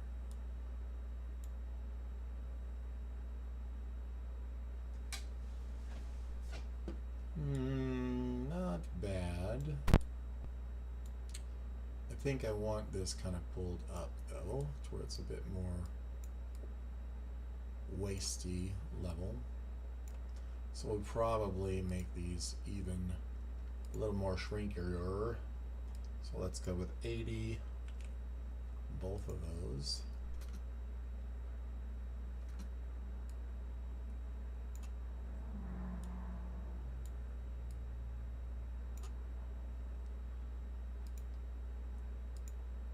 That's 100, that is 100. That's 80, that is 80. I'm gonna actually pull these in a bit where we'll go back and segment, sew them here in a minute. But that's gonna be 4081. So I'm just gonna change the length of that. 40.81. Let's say okay, and then the bottom is going to be 3971. So I'll change link.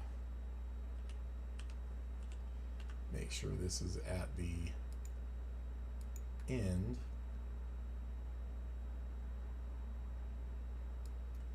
$39.71 would be better. And that works for me. And just making sure 96-degree angle, is that what this one is as well? And that's a 97. Close enough. Let's go ahead and make sure that our sewing is correct. That is, should be regular old segment sewing there. Gonna get a little possible puckering out of that as it does its thing. I don't really like this so far down. So I'm thinking even that should be slightly smaller. Maybe not that small, but we'll see. How could this be getting longer if I'm making it smaller? He wondered to himself. That's a good question. That's a really good question. I think it's just its weight more than anything. Let's find out. Now if I made that a little more elastic, tried it there, what kind of problems may this start? It's pretty heavy, so it's not going to really stay up, I don't think. But this is also where we could make this a little shorter. I don't know though. let me see.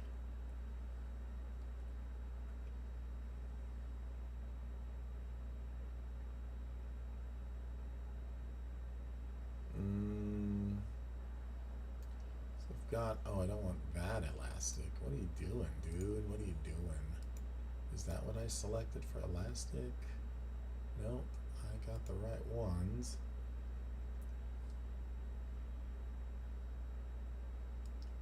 Let's go a little higher in strength. A little higher in strength for this dude too. And we'll check now.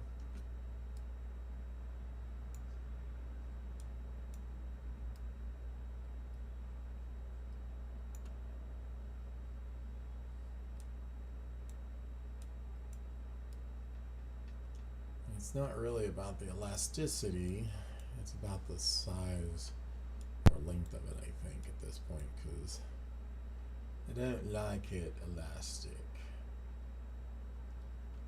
Let me go ahead and remove that. Where did I put it? Right here.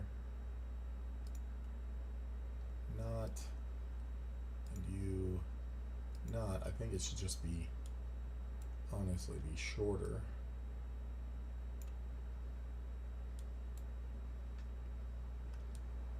Let me just make it even a little shorter.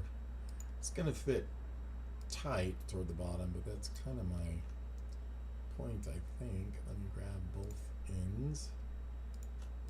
Go this way. And now try it again. Pull those up and out. Maybe down a little.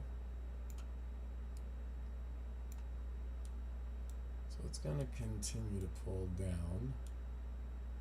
So maybe at this point I will make the shirt slightly shorter. And maybe even re-increase the length of this. If anybody's watching, just say hello. We're just making old veteran clothes here. Don't mind me.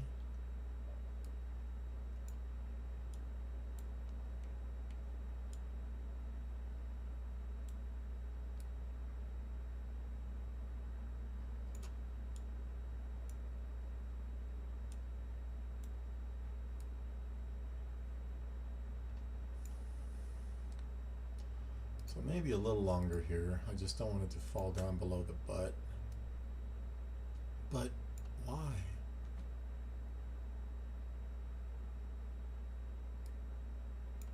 Because I don't.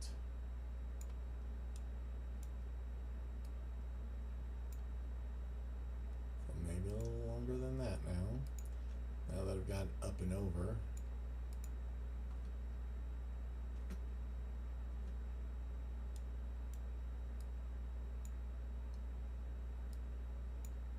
Not sure how it's getting shorter as it gets longer. It's probably just the way this is overlapping and hiking up on his body. Let's see. I mean, that's not a bad height. Let's just make it a little more. That's 42, 47, 46. Fine. Let's grab these. Make it just a little longer.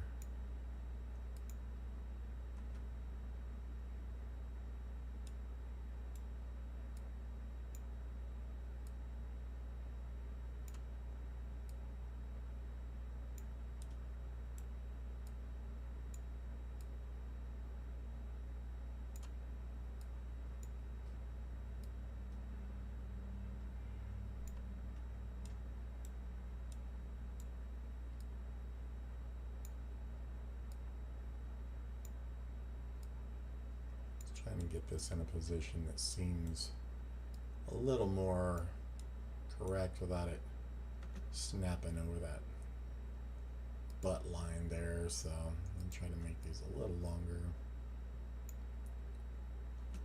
Re-simulate.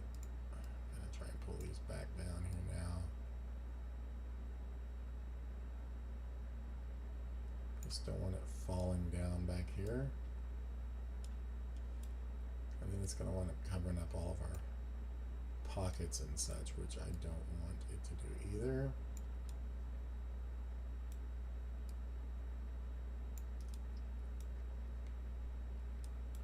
I think that is a good level for it. I'm going to freeze the bottom of it for now. And let the rest of it sort of simulate down if it wants. Sim it down now. Okay, and then the back, you can see, is lower than the front, which ain't nobody got time for that. So I'm going to grab... What are you doing, Gina? Nothing. Having a cup of coffee. You do that same time as other things, no? What? You can do that at the same time. I finished my egg. Okay, but there's other things. Mm-hmm. It's 1 o'clock. Yeah, Time to make lunch. it's time to work. I am. Okay. All right, so I'll simulate that now again. It's looking all right. I think we need to increase the length of the back bits here a little bit, and perhaps shorten the front ones a little bit. Probably effectively throwing off everything I've done here. And now I'm going to bring up the middle again. Not that. I'm going to bring up this one.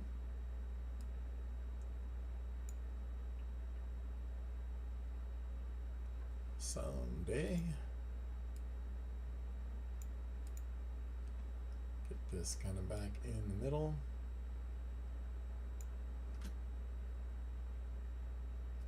So I just want to make sure he's going to also get the collar. So I think this inner neck hole is way too wide. So first off, I'm going to move this in more. And this one, move it more. I'm going to wind up, I'm going to worry about the, what do you call it? Curvature here in a second separately. Pull this up just slightly to match the other.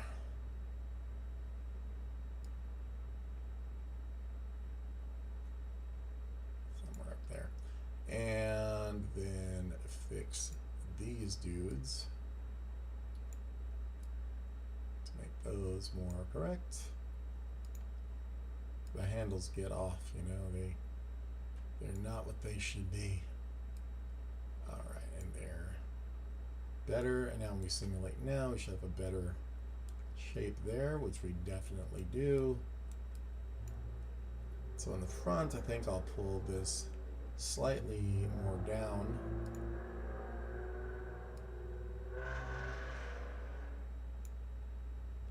And that looks pretty good.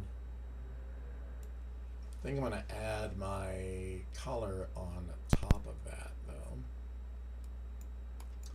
So, and also, let me simulate these. So it looks like they are colliding in a way they should not. I'm going to unfreeze those real quick. So let those relax out, and go ahead and also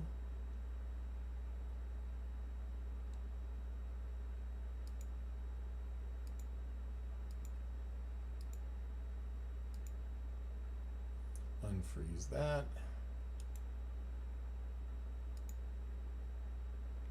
There's another one hiding there too.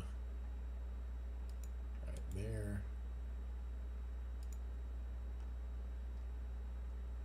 And just get these two, relax.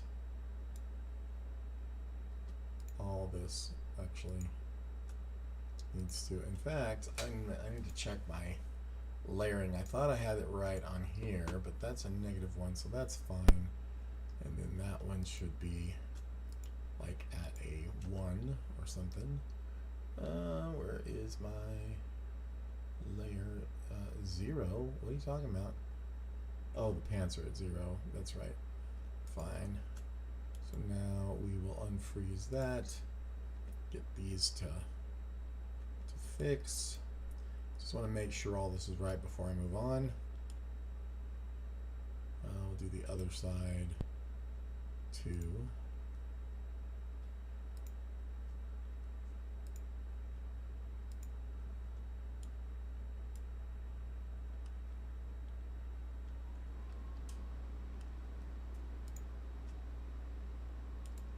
Come in here, unfreeze, simulate. That looks a lot better. I'm just gonna poke around, make sure everything looks good, the bottom edges and so on. I can do these in bits and pieces as I go, but for the moment I just want to make sure that was all good. Okay, so let's zoom back out, refreeze all the pants.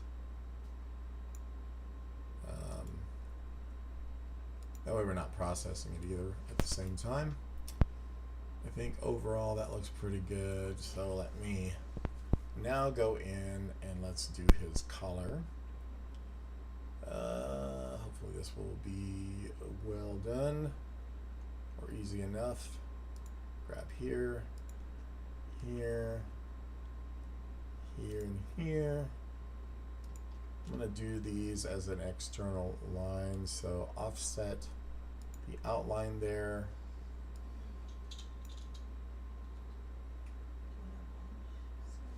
Let's try this. Definitely better this. I guess that would be the most likely. Yeah, fine. I think that works. Let's do like so. That may be way too wide. That's why we're going to check. I think that works for him. I'm going to go back and do it again though, because I think I do want to get rid of this point and this point now. Nope. We need those. And then I want to take these edges and these edges together. We will now offset those. That should come out right, but it's looking a little wonky. I'm going to go ahead and say okay. We also need to include the end. So extrude as, where is it at? Oh boy. One more time. Now right click, offset as outline. We need to make sure that we create an internal line as well. And then now I can come in here and adjust some of these individual points a little bit. So that's right, but then the curvature seems wrong, so we can adjust that slightly. And then this totally kind of biffed. Not exactly sure why. I think this one should probably be docked out like the other one is, like that. Let's go with that. These I'm going to, well, let's simulate first, find out what happens. I think that's pretty good actually. Kind of like that. And then I'll fix those seams. I think I want this a little bit longer though. So we're just gonna pull those up here. I'm going to maybe even remove some of that curve out of just so we get that length back. Just go with I guess edit curvature. I just want to make sure I don't get a peak in the middle, which I'm going to do if I'm not careful. Yep. Let's just and then do that. I'm going to grab just this middle point, pull it up to start with to the height that I think that should be, and then do the same here. I think overall that's not bad. Not sure what's going on. Why did that fall back down? That should have stuck out. That can be made solid, by the way. And then, so with the 372 there, I can make these, I think, at the same time, change length. Maybe not. 3.72. And there we go. And then this one needs to be 3.72.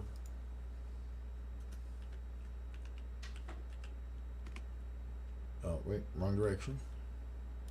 3.72. There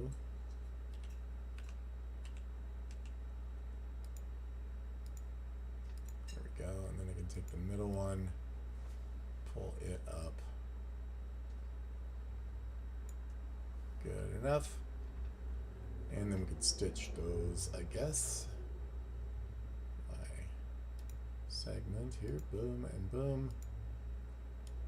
And here as well. And hopefully that works out. Yeah, those peaks are going to have to go. So, not horrible, but I see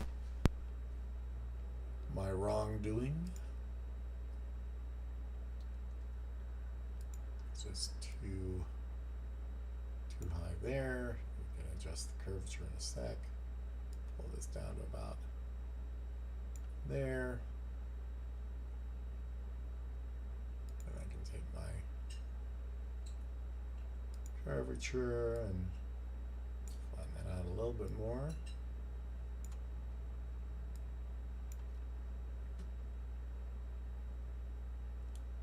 Better, not perfect. And that has to do with the front collar, I think, mostly. I mean, this probably, in all honesty, could go across straight.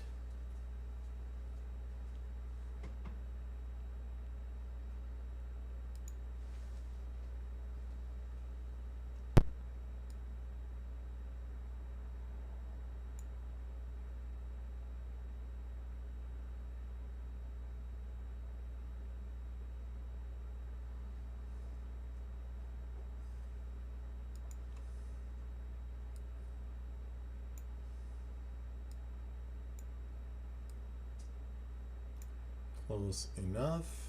Let's see if that helps it. It does some, but I'm telling you, it is definitely because of the points on the front that are too high.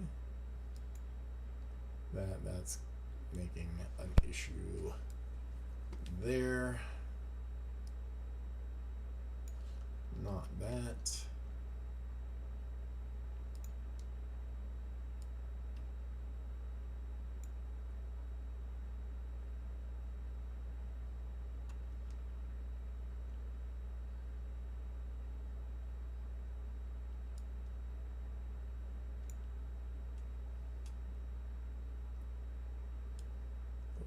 Better, but I'm thinking these are a little too angled in as well.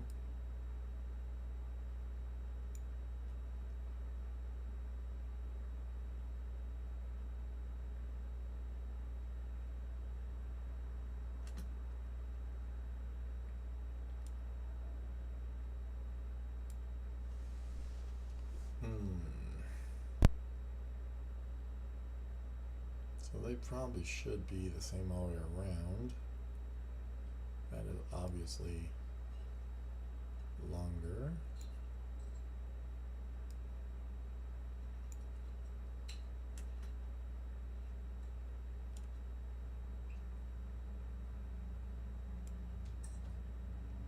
I'm going to pull this angle out completely.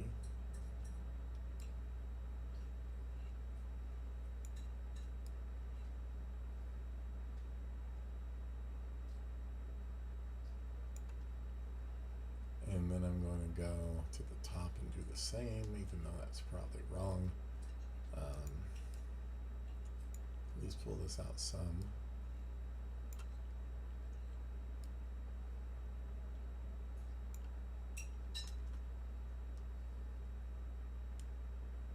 Totally wrong.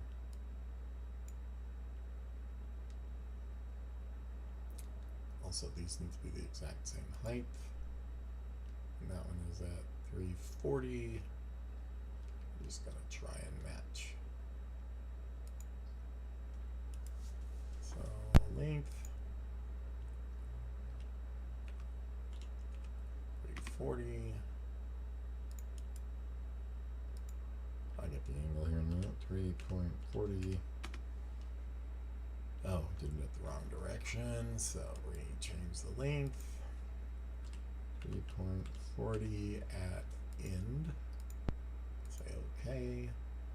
This I will worry about. I might as well fix it now. Heck with it. And I know these angles are completely wrong, so that one, these need to go, I think, more out. Then I will change the others opposite of those. So maybe like that.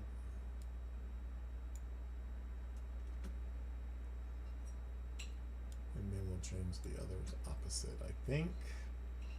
Perhaps.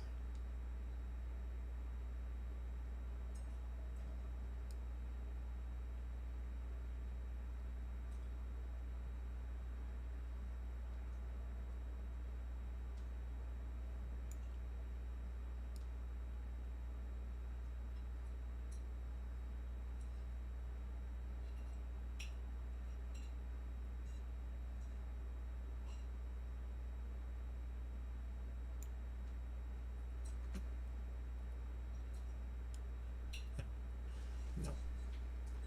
Alright, so these need to be the same. From here, I'm just going to make a line. An internal. From here to here. That says 488. I'm assuming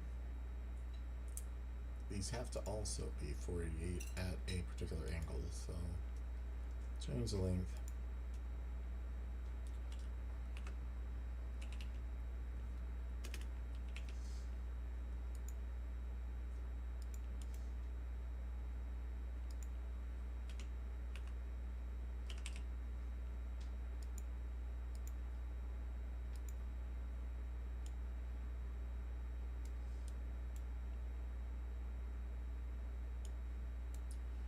Okay, now I get to play with this angle. Is it this way?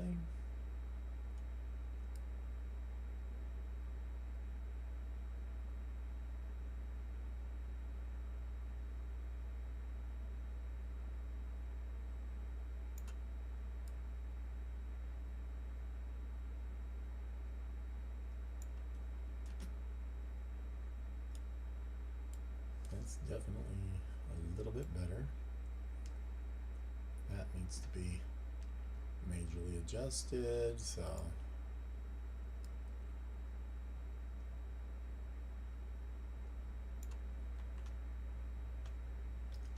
I just want to take this. That's way too many points.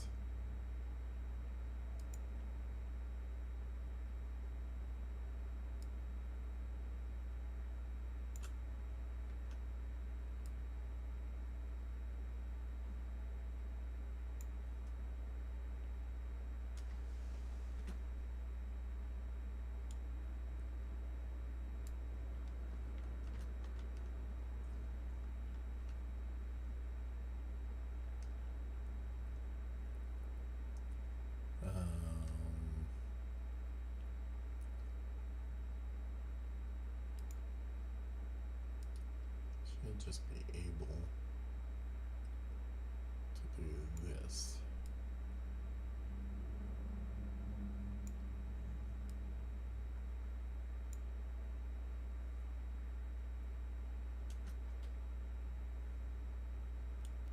Definitely better. And then it's like 488. Let's see if I can. And the angle is the big problem, so those came in. So that should probably also come in. Yeah.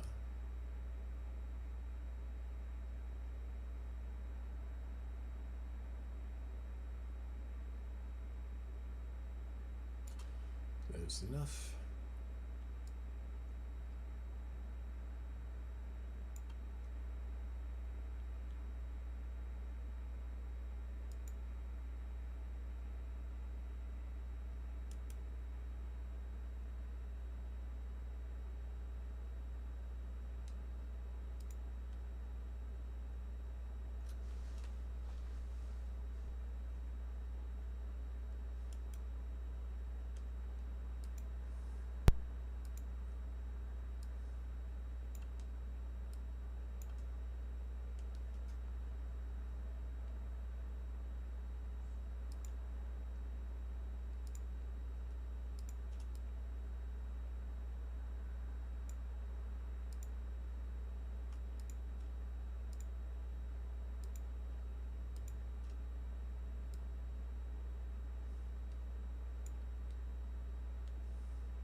I'm sure the angle is wrong, but it's better.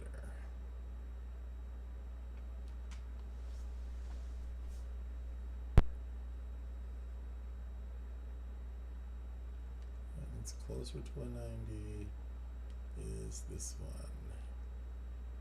And not really. I mean, it would be.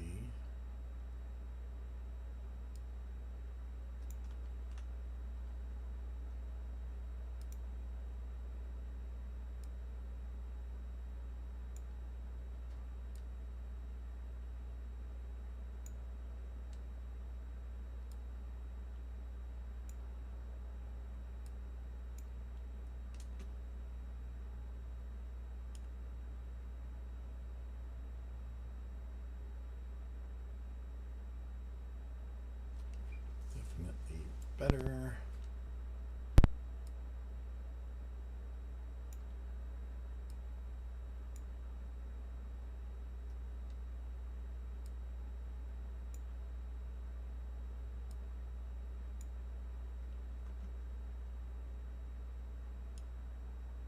Definitely better.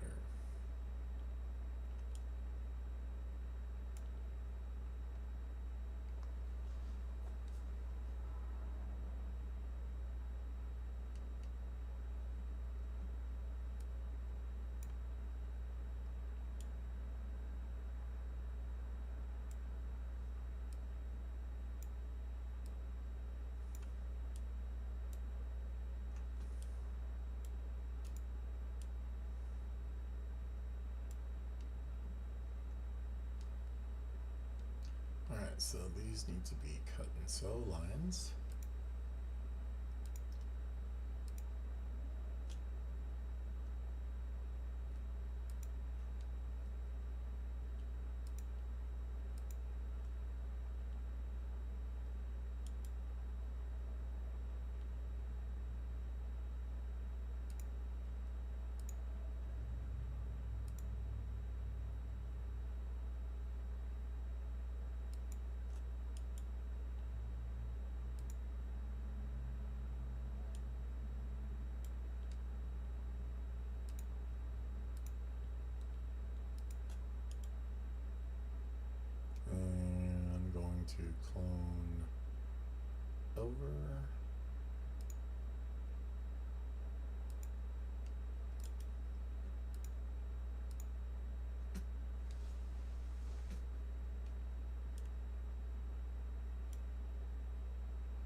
Cool. Now looking at the dude, he's got 2 patches.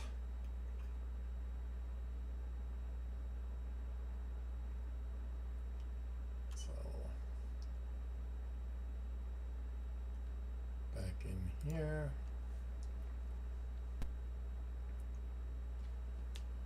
Create a rectangle on the front.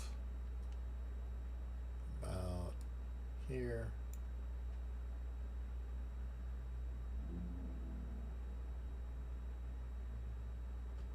Internal rectangle.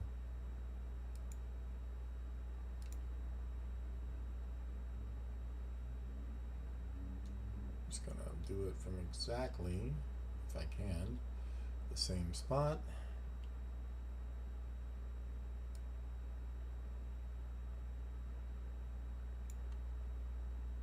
Grab that one.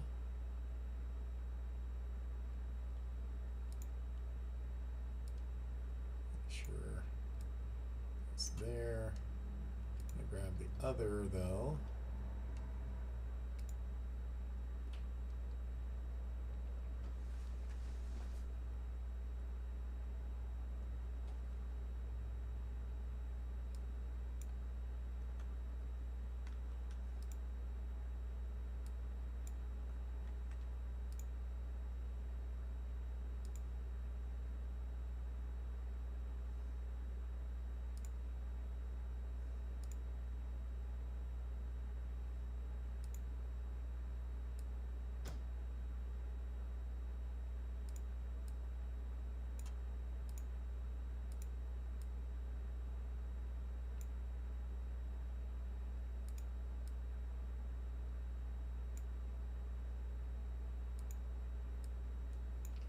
This one now. Going to sew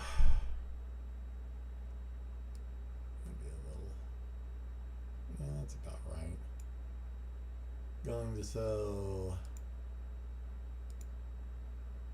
this to this, this to this, and sew and sew.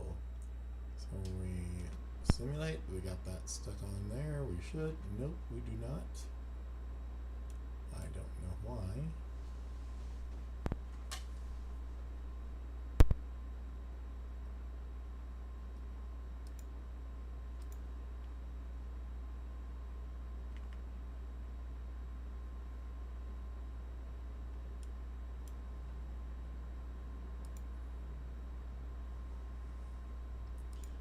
Internal rectangle,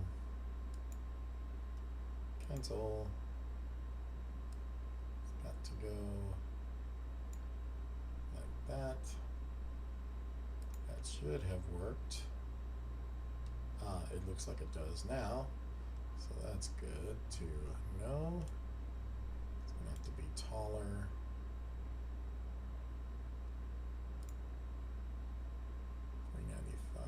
Let's go.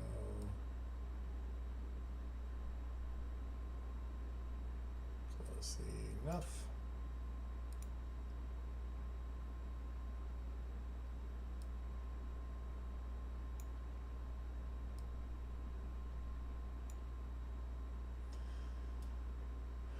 So now this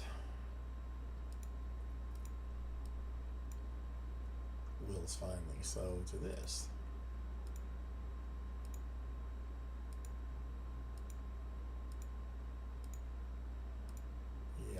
So now that will actually stitch, and oh yeah, this has to be like layer 4.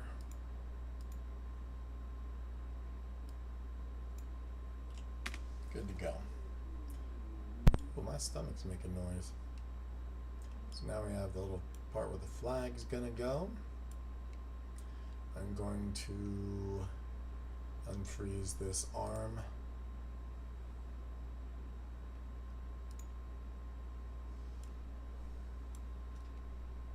Probably before I do that, should unfreeze this cuff and let it simulate a little bit.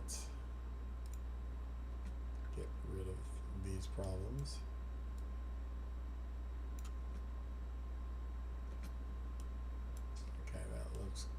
it. Then we will refreeze it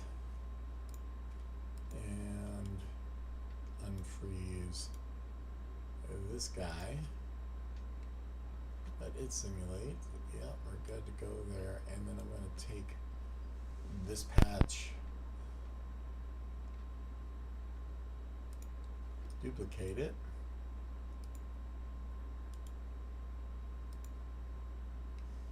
I'm going to stick one here. And I've got to create another rectangle inside of this shape. I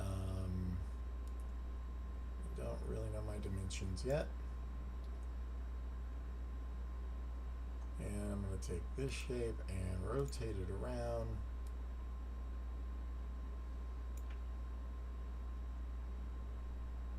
And I'm going to make sure that this hits the right spot here.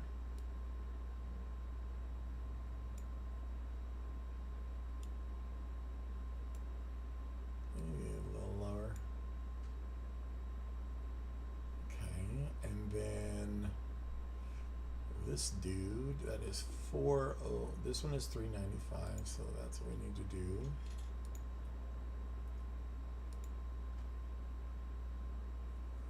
Close enough anyway. 395, good, and 643.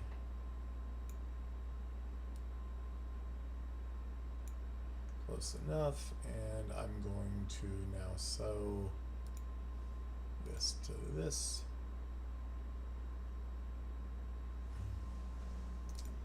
That to that. That to that, and so on. And now we simulate again. The patch will go on his arm perfectly.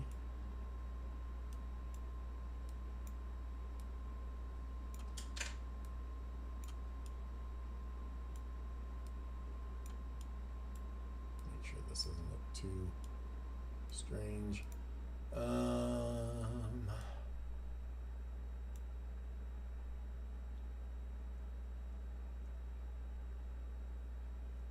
Patches are generally a little tougher, so I'm going to actually do a strengthen on that.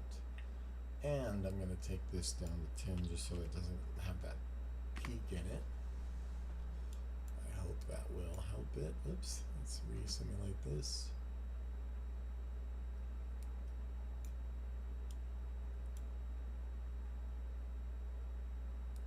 Feel like that's a little bit bunched top to bottom. So I'm going to come in here and just pull this down slightly. I think I'd rather have it stretched than bunched up. That's 3, okay, that's 643. So this is bigger. You'd think it would be flatter than a pancake right now, but seems to be slightly bulged. That works for me though. Alright, so with that,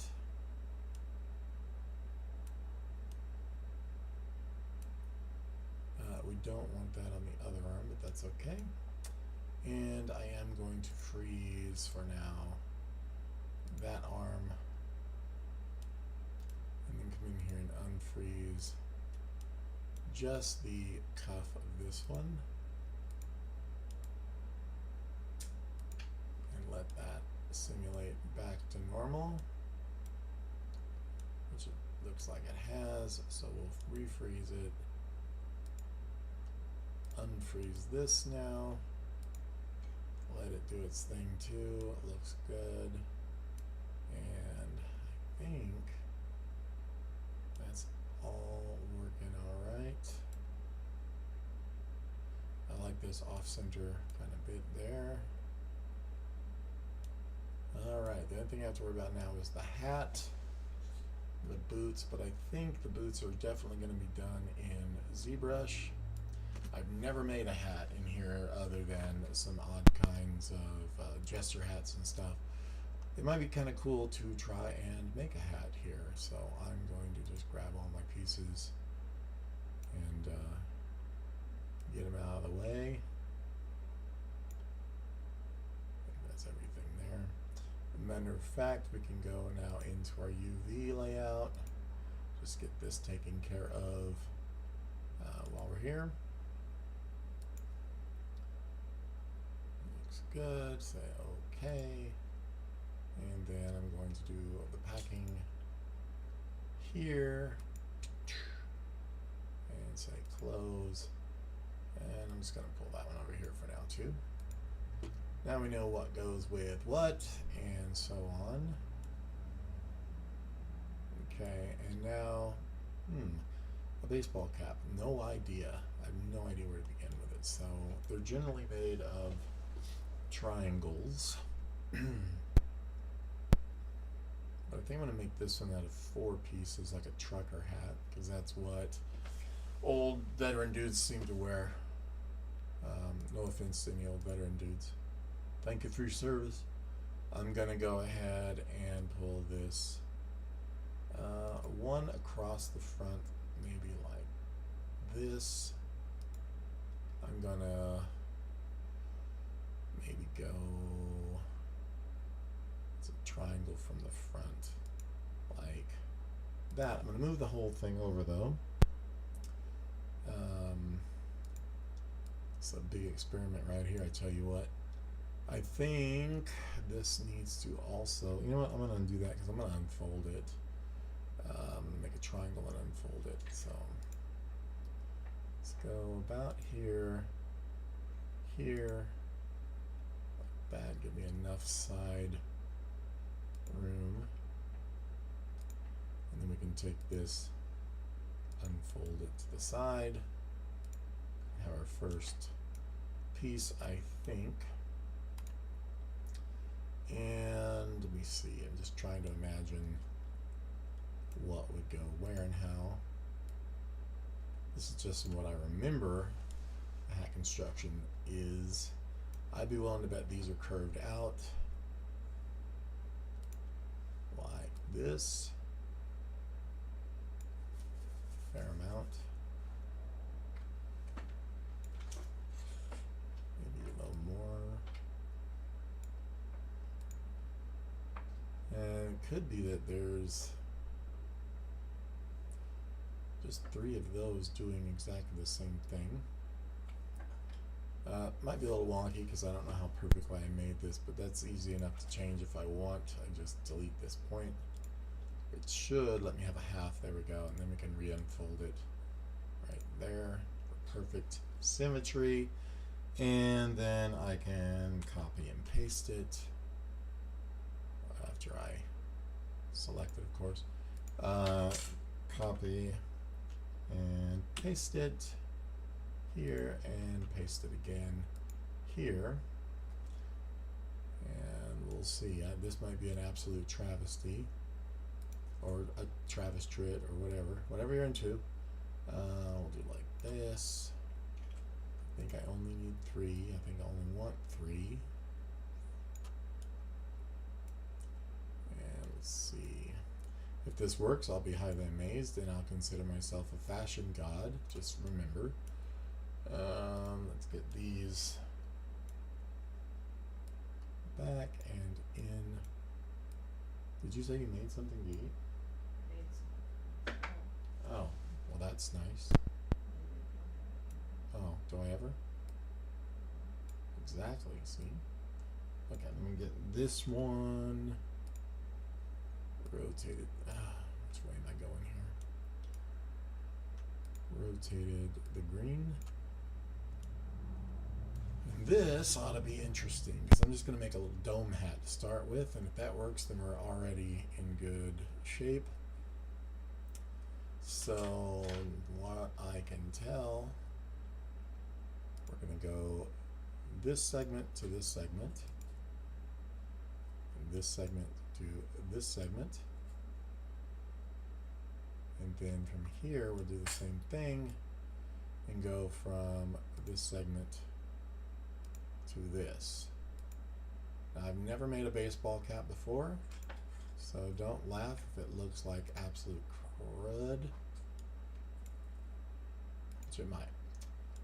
Okay, here goes. Simulate and kapow, and Yeah, that looks like crap.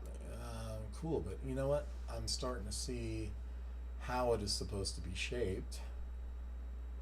And that is not horrible. I think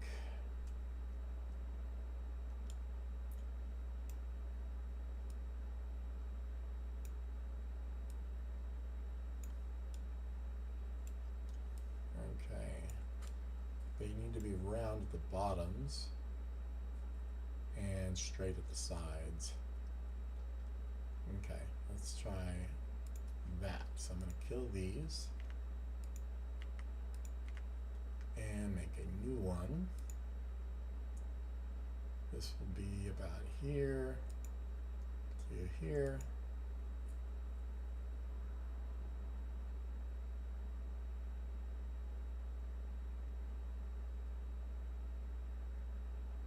Maybe like that. Yeah, when I get this right, I'm going to be like, yeah. So we're going to curve this.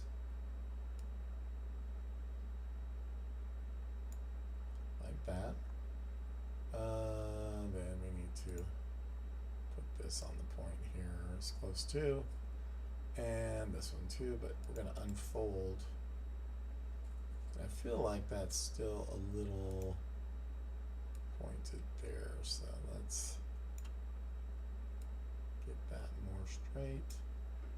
And then we're going to take this and unfold. And it's quite possible that's going to do it for us. We'll see. It's probably going to have a weird dent or point in the middle, but okay, I'm going to copy this, paste it down, and we'll wait and paste it down here again.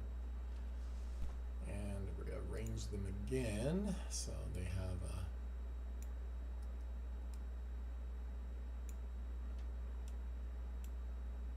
fit where they go.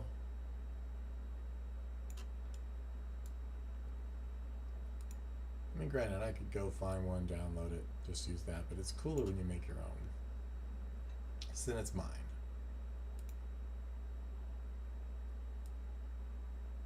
Or some self-righteous, you know, narcissistic crap like that. Alright, so I'm going to now pull that over and sew them and stitch them. Alright, sew them and test it. Let's just get this one more high up now a little bit. And I think we just need to, like before, pop this to this, and this to this, and this to this, and boom. Definitely better, because it is round, which is really good. Just need to change the how the point is in the middles. We can still continue with our current shapes. I'm just going to grab these. Do you want a peanut butter and jelly or a Salisbury steak sandwich? The steak. I'm going to pull these down, changing that angle, and that should flatten out quite a bit, but got to be careful of those because it's going to warp things. So instead of that, I'm thinking I need to, I don't think they should all be curved.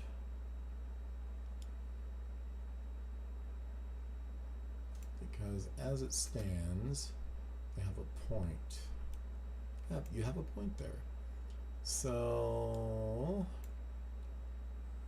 I could probably cut these at least maybe even straight across, but maybe curved. Probably straight across is going to be better. And do that with internal polygon line about here.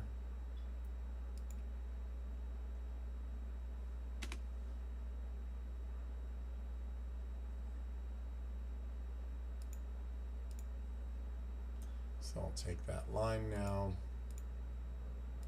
make sure it goes to my border, and then we'll cut it, delete that extra piece. I don't know if this will work, but it seems like it would. And I'm going to delete these other two guys. I'm going to have to make these over. And I'm going to copy and paste it, and paste it again. And then let's see where we wind up. I'm sure it's still a bit off. There's no way this is going to be perfect the first time. I don't think anyway.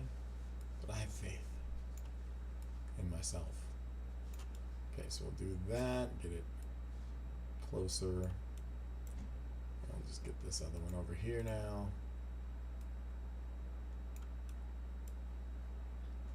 It's a little tedious. I think I rotated that the wrong way. And we'll that one flipped around.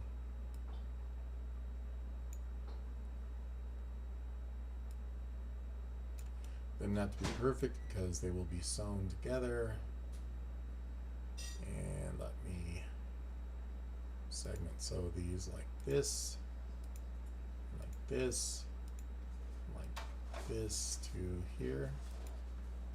Let's see what happens. It's probably, yeah, I didn't get them right. Hang on. I'm going to do these visually. I couldn't tell which ones went where, so this one's going to that one, and so on.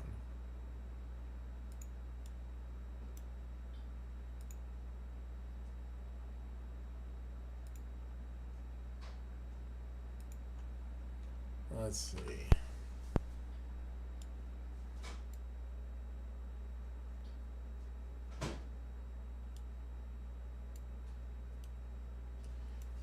So I'm trying to imagine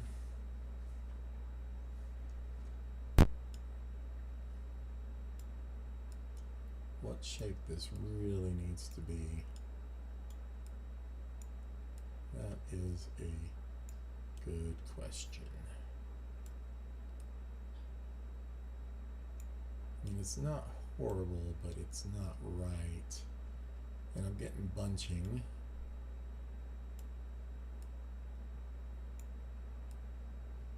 So, you know, it just probably needs a split. Want a piece of cheese on it? Sure. And that split would allow those to come over. So it's quite possible now, we're going to do this again, that let's see, that needs to be here.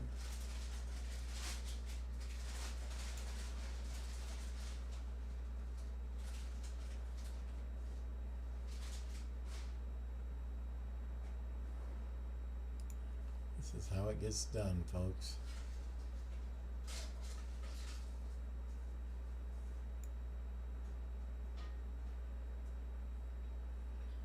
Okay, so I'm going to delete this and this. I'm going to curve this line a good amount.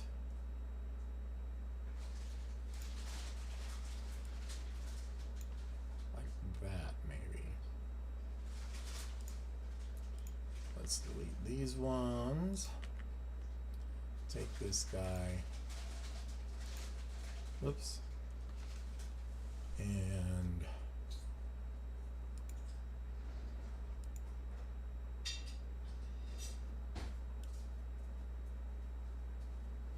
that feels better. I'm going to take that point back just a little more even. This is just up there more even. Back a little more even. Okay, and then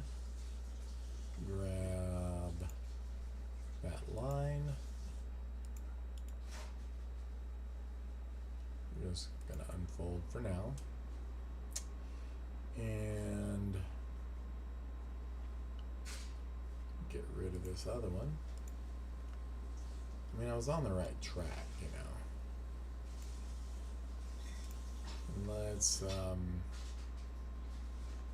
copy and paste it. And paste it.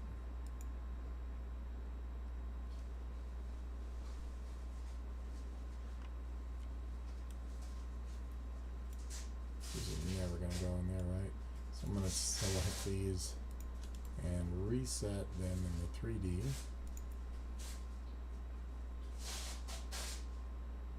Take them and move them around until they make beautiful, beautiful music. One goes in the front.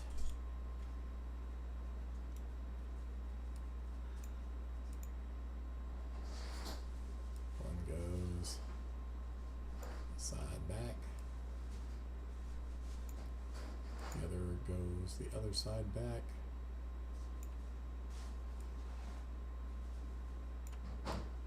Okay, so now we can sew them again. This is some serious trial and error right here, I'll tell you what. Never made a baseball cap, so I'm not sure. I need to look up a baseball cap pattern probably. Would be the smart thing, but I like to learn things myself. The best experience you get will be doing that. Alright, let's see what happens with this. That it definitely is better.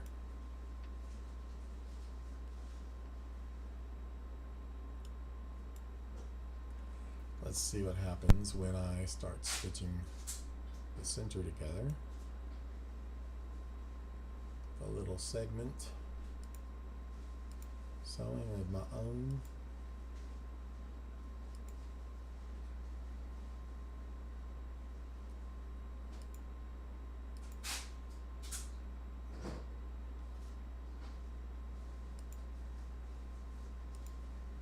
Let's see what happens.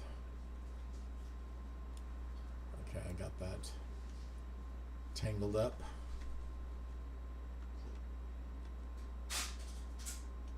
Let's see if that one's right at least. Right-ish.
It's not horrible in comparison to what I had.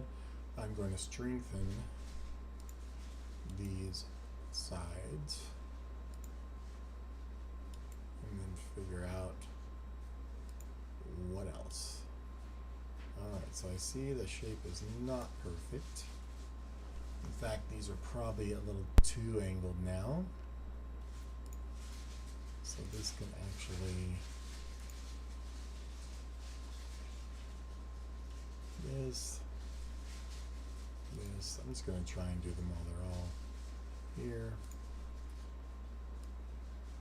This can probably swing in a bit more. These can be narrower as well.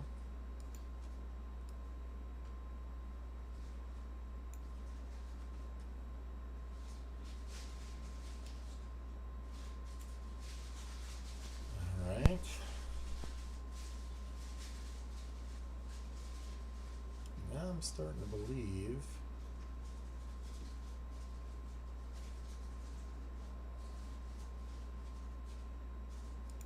I don't know if that should just be lower or if I need a curve around the entire thing. It could be made out of those three-sided circles.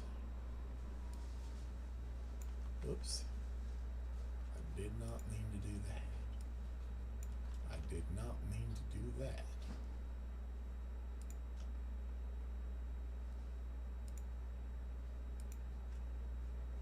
Why is it selecting a curve like that? I just want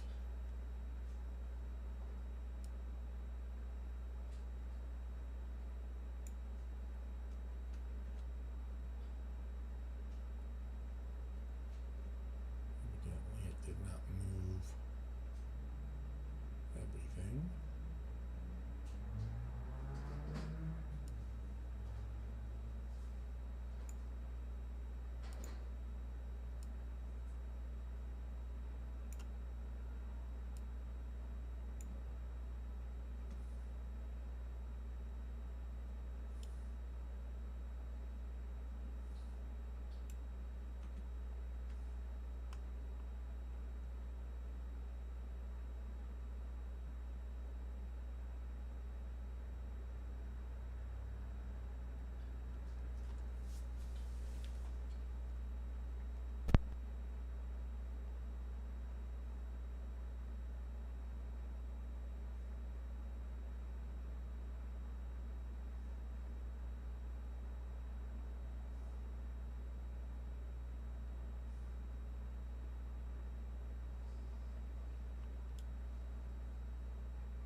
Alright, so I'm going to come back to that.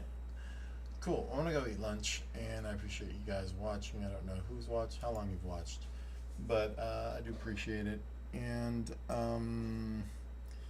so far, so good on him. I mean, we've got an entire shirt or sweater, military kind of style. The pants, everything's good to go for him. And I will worry about the baseball cap in a while. It's something I do obviously need to learn how to make. So, cool. Alright, well, thanks for watching, guys. I do appreciate it, as I said. And have a good one until